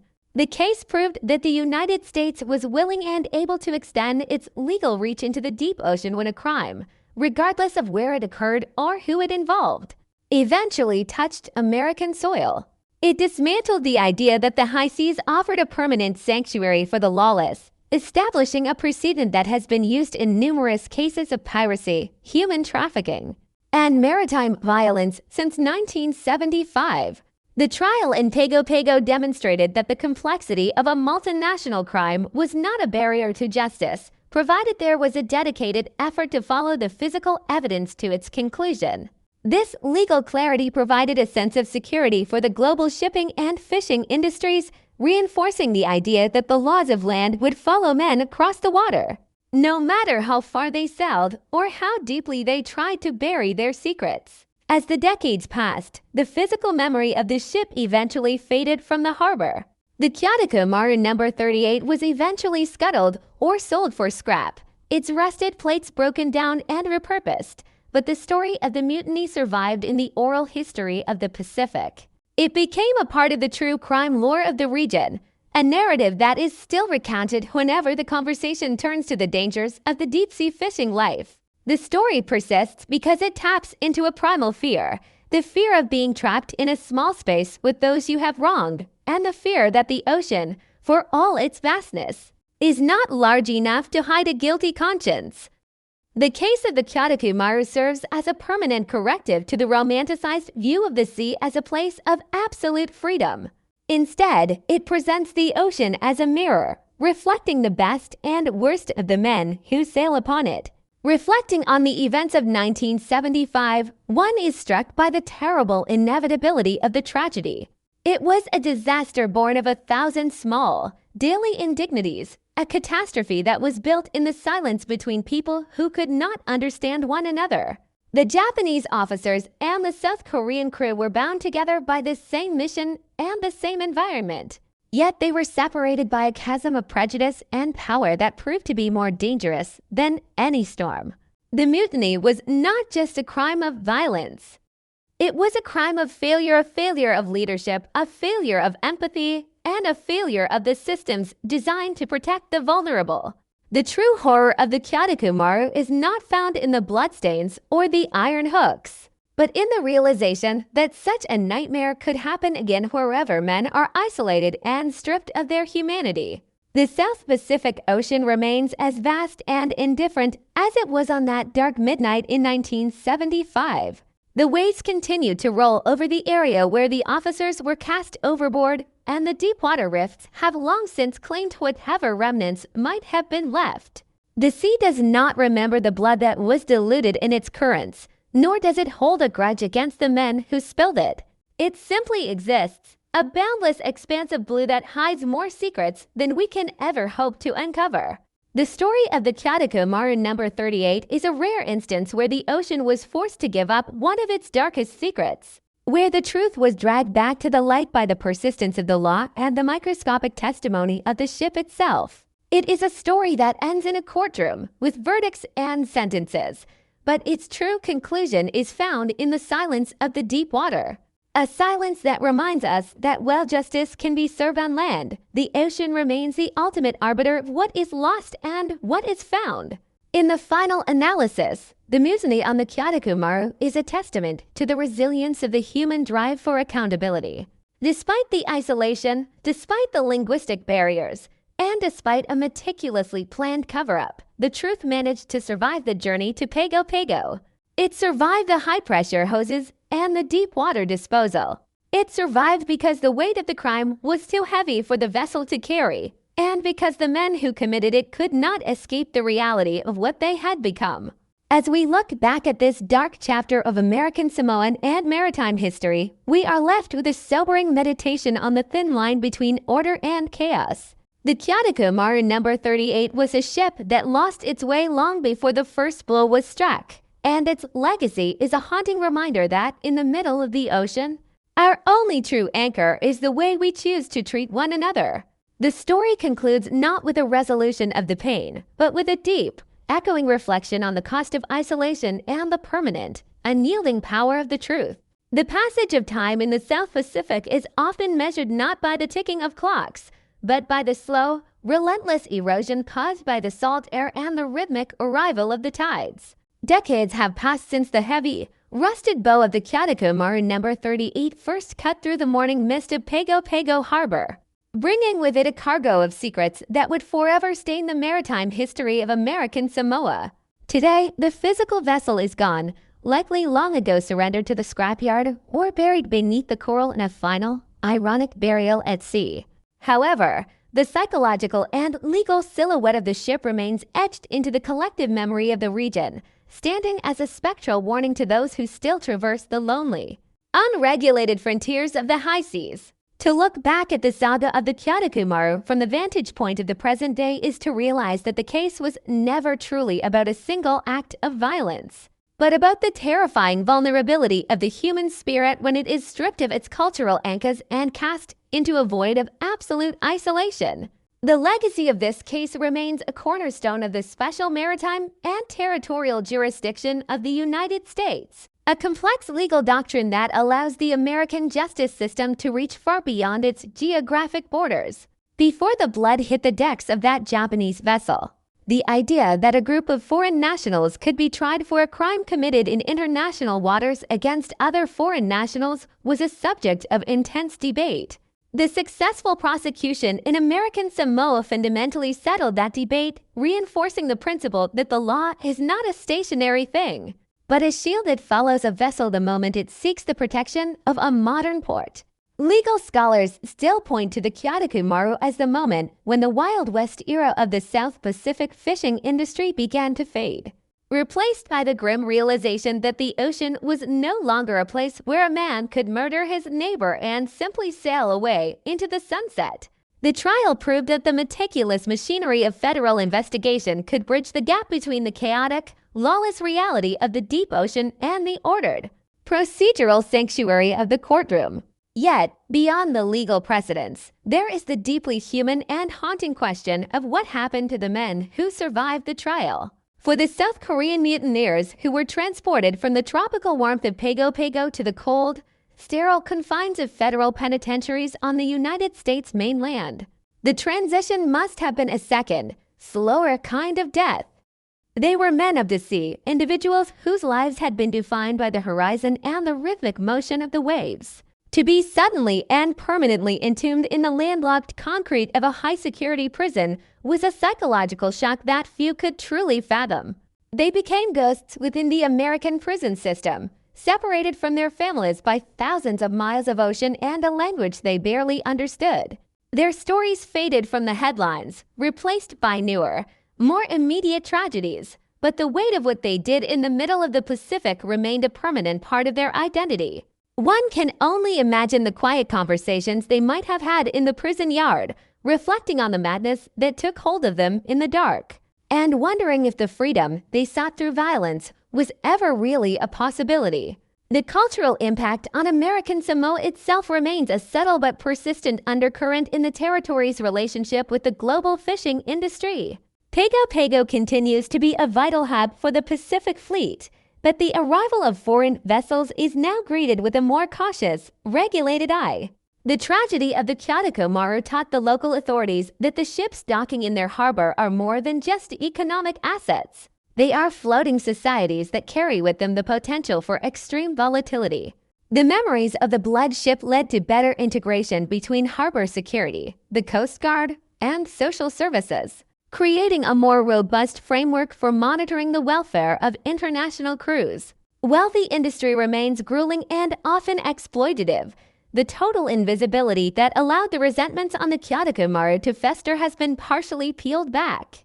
The case serves as a permanent reminder to the community that they are the keepers of the gate, the first point of contact for the horrors that sometimes emerge from the vast and monitored reaches of the Pacific. In Japan, the names of the officers who were lost on that night in 1975 are still spoken with a mixture of reverence and profound sorrow by the families who were left behind. The lack of a physical grave remains a jagged, unhealed wound in their family histories. In the coastal villages where these men were born and raised, the ocean is a constant presence, a beautiful but terrifying neighbor that both gives and takes. The story of the Kyoto Maru is passed down as a warning about the fragility of authority and the hidden costs of a life at sea. For the descendants of those officers, the tragedy is not just a historical event found in a file.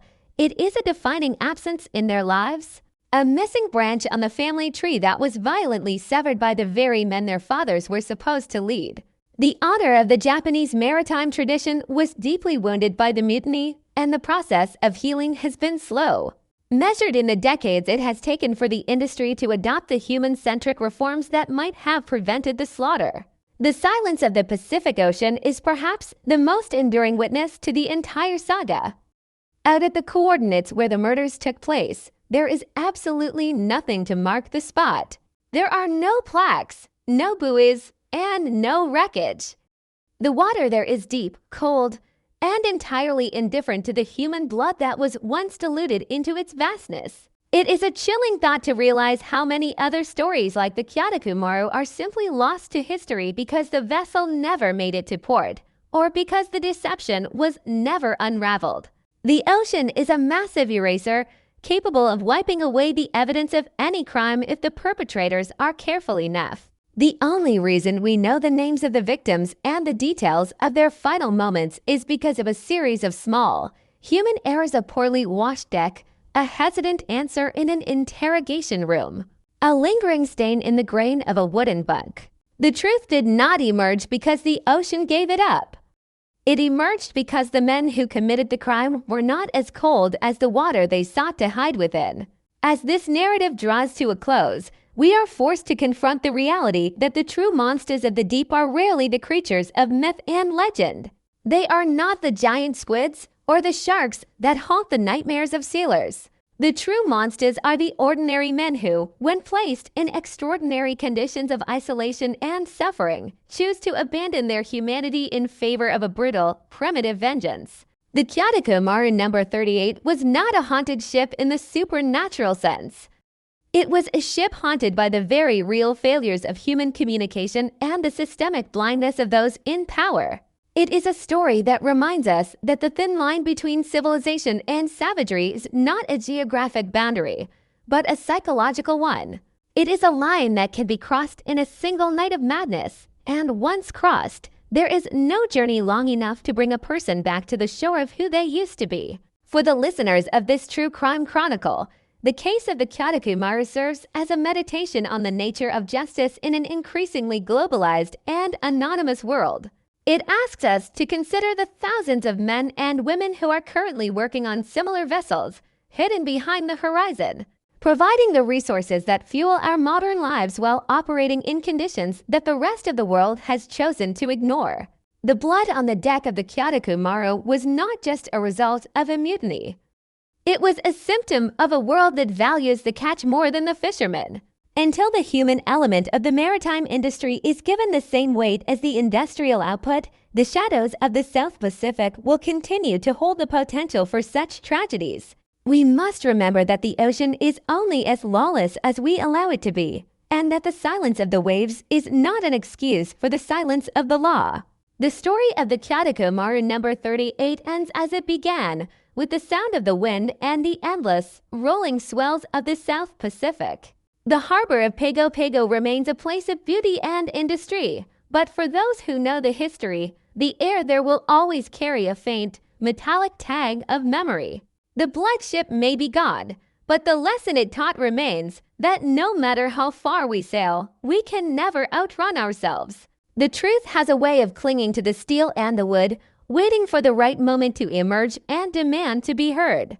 We leave the victims to their eternal rest in the deep water, their names recorded in the archives of a small island court, and we leave the mutineers to the slow, heavy reckoning of their own consciences. The case is closed, the files are stored away, but the ocean continues to watch, a vast and silent observer of the darkness and the light that men bring with them when they leave the safety of the shore.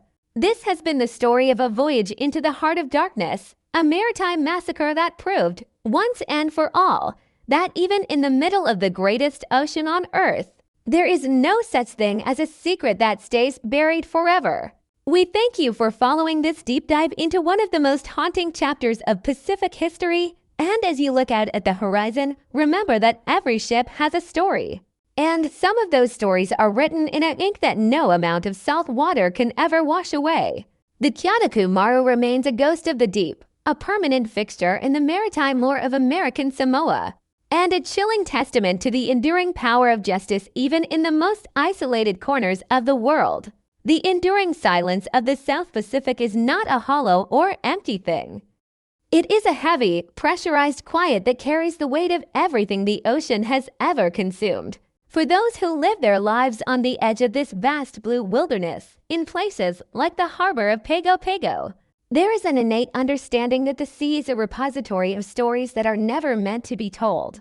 The water is too deep, the currents too strong, and the horizon too far for the laws of men to always reach. Yet, as we have seen through the harrowing journey of the Kyadako Maru number 38, there are rare, terrifying moments when the machinery of justice and the persistence of human conscience combine to drag a secret out of the abyss. This case, emerging from the humid darkness of 1975, remains a definitive marker in the history of maritime crime, not merely because of the scale of the violence, but because of what it revealed about the fragility of the human social contract when it is pushed to the literal end of the earth. As we reach the final stage of this chronicle, we must look beyond the forensic maps and the court transcripts to examine the long-term echoes of this tragedy, the invisible threads that still connect the docks of American Samoa to the fishing villages of Japan and the prison cells of the United States. To understand the full scope of the legacy left by the Kyadako Maru, one must first consider the psychological burden carried by the investigators who were tasked with interpreting the ship's silent testimony. For the FBI agents and local detectives in American Samoa, the investigation was a descent into a specific kind of industrialized horror. They were not merely looking at a crime scene. They were looking at a fundamental betrayal of the cooperative spirit required for survival at sea. These men spent weeks in the cramped, airless cabins and the blood-scarred corridors of the vessel, breathing in the scent of salt, rust, and the lingering, metallic ghost of the massacre. They were forced to visualize the mechanical efficiency with which the mutineers had turned their fishing tools into instruments of execution and disposal. This experience left a permanent mark on their professional psyche. In the years following the trial, many of these investigators spoke of how the case changed their perception of the peaceful Pacific. They no longer saw the ocean as a landscape of beauty, but as a vast and monitored space where the most primitive human impulses could be enacted without witnesses. The trial in Pago Pago provided a legal resolution, but for the investigators, the case remained an open wound, a reminder that under the right conditions of isolation and resentment, the most ordinary men are capable of the most extraordinary savagery. The ship itself, the physical structure of the Kyadako Maru number 38, became a vessel of collective trauma for the people of Pago Pago. Long after the convicts were flown away to face their sentences, the rusting hull of the boat sat in the harbor like a ghost that refused to be exorcised. It was a physical manifestation of a nightmare, a reminder that the world's problems could and would wash up on their shores.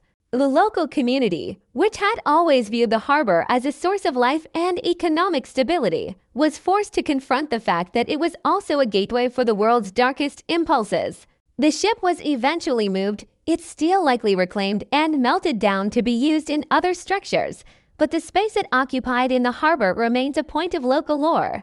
It is a story told to new generations of harbor workers, a way of passing down the hard-earned wisdom that the sea is never as empty as it looks. The Blood Ship became a landmark in the emotional geography of American Samoa, a permanent fixture in the territory's history that serves as a sobering counterpoint to the vibrant, tropical life of the islands. In South Korea, the families of the mutineers were left to navigate a different kind of tragedy, one of shame, isolation, and a profound sense of loss. While the men were rightfully convicted of a heinous crime, the story of the Kyotoku Maru was also a story of the desperate, systemic failures of the international fishing industry. These families lost their sons, husbands, and fathers to a cycle of poverty, labor exploitation, and eventual violence. The men who sailed on the Kyotoku Maru were seeking a better life, but they found themselves trapped in a hierarchy that viewed them as expendable machinery. The shame of the mutiny rippled back to their home communities, creating a legacy of silence that was as heavy as the ocean itself. For these families, there was no closure and no public mourning. Their loved ones became pariahs, names associated with a massacre that brought international scrutiny to the Korean labor force. The human cost of the mutiny was a double-edged sword, cutting through both the victims and the perpetrators, leaving behind a trail of broken lives that stretched across the Pacific. The jurisdictional legacy of the case continues to resonate in modern maritime law, acting as a powerful deterrent against lawlessness in international waters.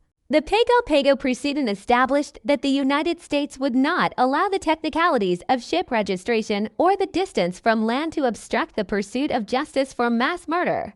This has become a critical tool in the ongoing battle against modern-day piracy, human trafficking, and environmental crimes at sea. The case demonstrated that a ship is a sovereign space that carries the laws of civilization with it, and that those laws do not evaporate once the vessel leaves the territorial sea. This legal clarity has provided a framework for international cooperation, allowing nations to share evidence and coordinate prosecutions in a way that was nearly impossible before 1975. The blood on the deck of the Kyotoku Maru served as the ink for a new chapter in the law of the sea, ensuring that the isolation of the deep ocean is no longer a guaranteed shield for those who choose to abandon their humanity. Reflecting on the psychological arc of the mutiny, we are forced to grapple with the reality of maritime madness, the unique, pressurized state of mind that can develop in a closed, high-stress environment like a fishing vessel. The Kyotoku Maru was a microcosm of societal collapse, a place where the lack of an external mediator and the presence of severe cultural and linguistic friction created a lethal atmosphere.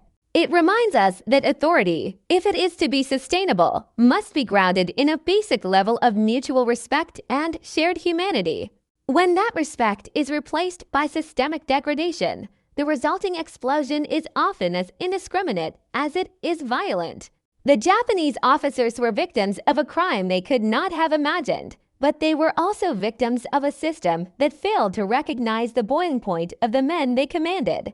The tragedy of 1975 is a permanent lesson for the maritime industry that the safety of a ship is as much about the social dynamics of the crew as it is about the maintenance of the engines. As we conclude this deep dive into the massacre on the Kyotoku Maru number 38, we are left with a final, somber image of the South Pacific.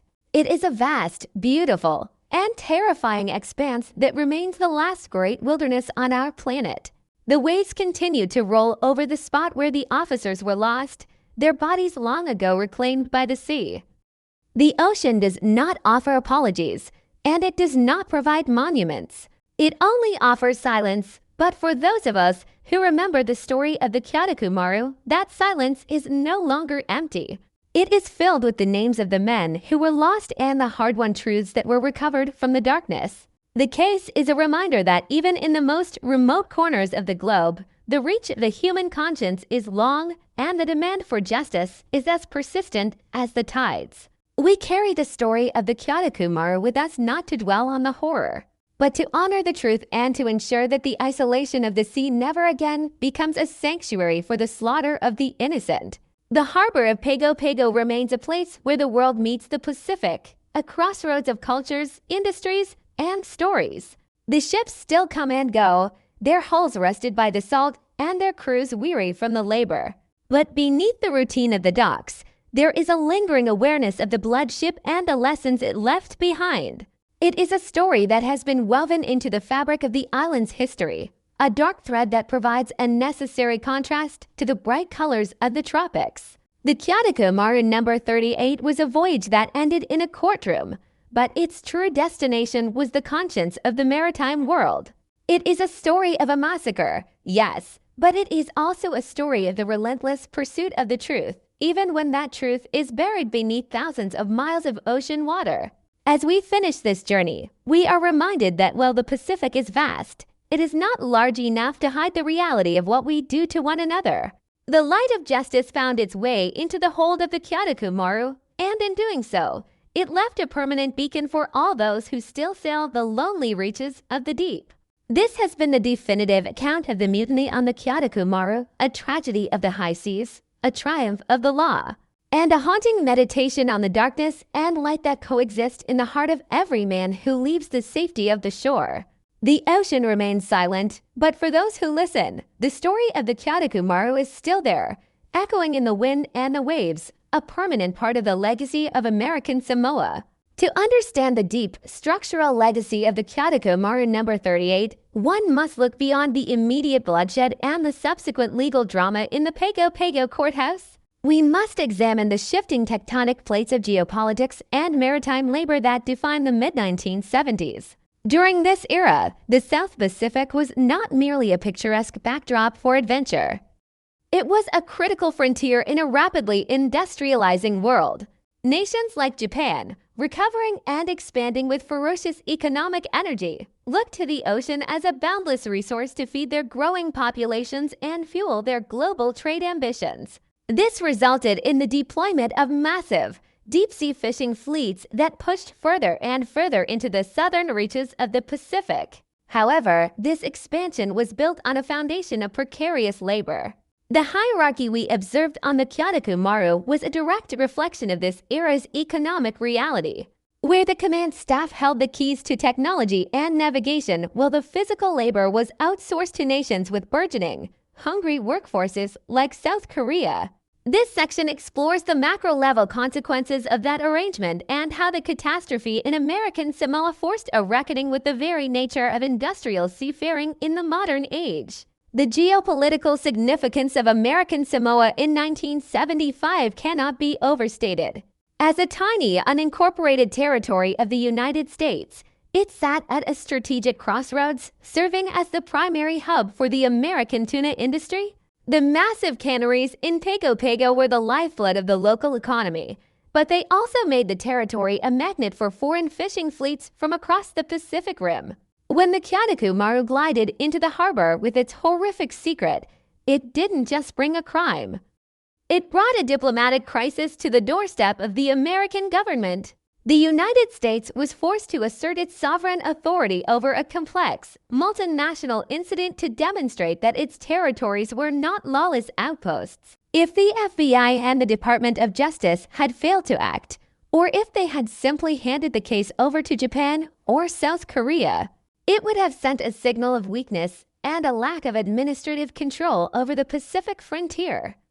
By choosing to prosecute the mutineers on American soil, the U.S. government was making a profound statement about the reach of its law and its commitment to maintaining order in the territories. This decision helped solidify the role of Pago Pago as a strictly regulated, secure port in an otherwise vast and unmonitored ocean, a legacy that continues to define the territory's administrative identity today.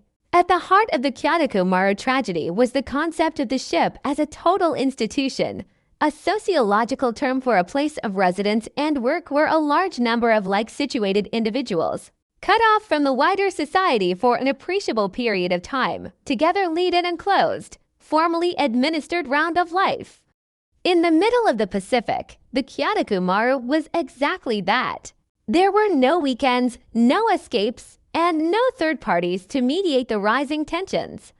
Every interaction was filtered through the rigid, unforgiving lens of the ship's hierarchy. When we analyze the mutiny through this lens, we see that the violence was not just a result of individual malice, but a systemic failure of the total institution model. The Japanese officers, trained in a tradition of absolute authority, likely viewed their harshness as a necessary tool for maintaining discipline in a high-risk environment. They did not see the Korean crew as individuals with psychological breaking points, but as extensions of the ship's machinery. Conversely, the crew saw the officers not as leaders, but as jailers. The massacre was the sound of that institution collapsing under its own weight, a brutal rejection of a social structure that had stripped the laborers of their basic humanity. The case became a primary example in maritime studies of why the command and control model of leadership is fundamentally dangerous when it lacks the safety valves of empathy and open communication. The forensic legacy of the Kyotoku Maru is another area where the case broke new ground.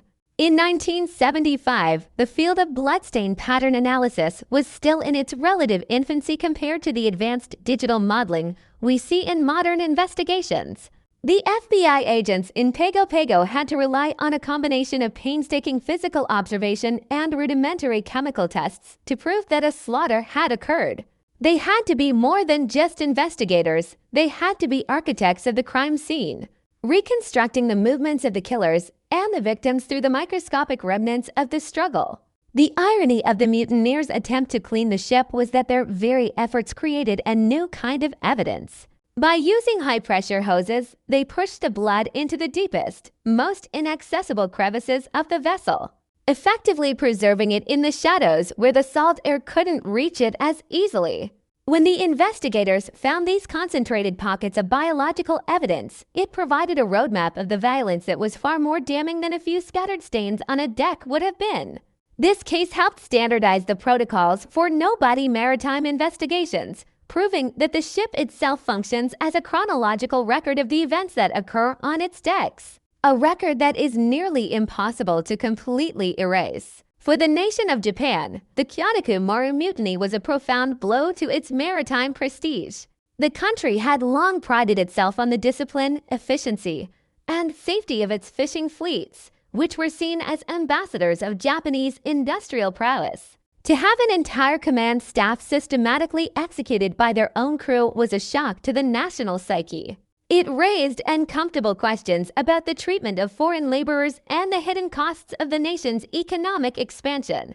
In the aftermath, the Japanese government and the ship-owning corporations were forced to implement more humane labor practices and better cross-cultural training for their officers. The tragedy served as a grim reminder that the success of the Japanese economy could not be sustained through the exploitation or degradation of others. The memorial stones in Japanese fishing villages, which stand over empty graves for the officers of the Kyotoku Maru, are not just monuments to the dead, they are silent reminders of the lessons learned at a terrible price. They represent the moment when the industry realized that the human element is the most volatile and essential component of any seafaring enterprise. The narrative of the Kyotoku Maru also forces us to grapple with the morality of the mutineers' actions within the context of their suffering. While the law's absolute murder is murder, and the brutality of the dismemberment was indefensible, the podcast listener is often left with a lingering, uncomfortable empathy for the crew's desperation. They were men pushed to the very edge of sanity, working in an environment that we would today recognize as a form of modern slavery. Their crime was a primitive, visceral response to a system that offered them no other exit. This does not excuse the slaughter, but it provides a necessary, complicating layer to the true crime narrative. It moves the story away from a simple good versus evil binary and into the murky, gray reality of human conflict. The Kyotoku Maru serves as a powerful illustration of how systemic injustice can breed a brand of violence so extreme that it eventually consumes both the oppressed and the oppressor. It is a story that asks us to consider what we might be capable of if we were stripped of our dignity, isolated from the world, and placed in a corner from which the only escape was through blood. In the long-term history of the South Pacific, the Kyotoku Maru remains a ghost ship that continues to haunt the waters of American Samoa. It is a story that refuses to be forgotten because it touches on the most fundamental fears of the human experience: the fear of being alone in the dark, the fear of being trapped with an enemy, and the fear that our most violent impulses are only a few days of isolation away from the surface. The harbor of Pago Pago has seen many tragedies, shipwrecks, storms, and economic collapses. Nehen Vien Kyotoku Maru holds a special, dark place in the local lore. It represents the moment when the island was forced to act as a mirror for the rest of the world, reflecting back the consequences of global industrialization and the fragility of the human spirit. The ship may be gone, it's still repurposed or rusted away, but the lesson it left behind is as permanent as the volcanic rock of Tutuila. It is the lesson that the sea is a place where we are all tested, and that the only thing that keeps us from sinking into the abyss is our commitment to the humanity of the person standing next to us on the deck. As we conclude this expansive exploration of the 1975 mutiny, we are left with a final, chilling realization. The conditions that created the Kyotoku Maru tragedy, isolation, extreme labor, cultural friction, and a lack of oversight, still exist today in many parts of the global fishing industry. Modern slavery at sea is a persistent and growing crisis, and the vast and monitored reaches of the ocean still provide a sanctuary for those who would exploit and abuse. The story of the Kyotoku Maru is not just a historical curiosity from the 1970s. It is a living warning. It tells us that as long as we value the resources of the ocean more than the lives of the people who harvest them, the potential for another blood ship remains. The silence of the South Pacific is a deceptive thing. It hides the history of the past, but it also masks the tensions of the present. By telling this story, by documenting the blood on the deck and the justice in the courtroom, we are attempting to break that silence. We are ensuring that the names of the victims and the horror of their final moments are not just swallowed by the waves, but are used to build a future where the sea is a place of labor and life. Rather than a theater of slaughter, the Kyotoku Maru number 38 has completed its final voyage in our minds, leaving behind a wake of memory and a call for a more humane world. It is a story that ends in Pago Pago, but its echoes carry across every ocean, a permanent part of the legacy of the deep. The final chapter of the Kyotoku Maru number 38 does not conclude with the slamming of a prison door or the filing of a legal brief in a dusty archive. Instead, it lingers in the very atmosphere of the South Pacific, a spectral presence that continues to haunt the edges of our maritime consciousness. To visit the harbor of Pago Pago today is to experience a place that is simultaneously a vibrant center of Polynesian life and a quiet cemetery of unrecorded history. The trade winds still blow through the palm trees on the slopes of Mount Alava, and the smell of the tuna canneries remains a pungent, industrial constant in the humid air. But for those who know the history of 1975, there is a specific, invisible geography to this harbor. There is the dock where the blood-stained vessel first moored, the courthouse where the terrifying truth was extracted piece by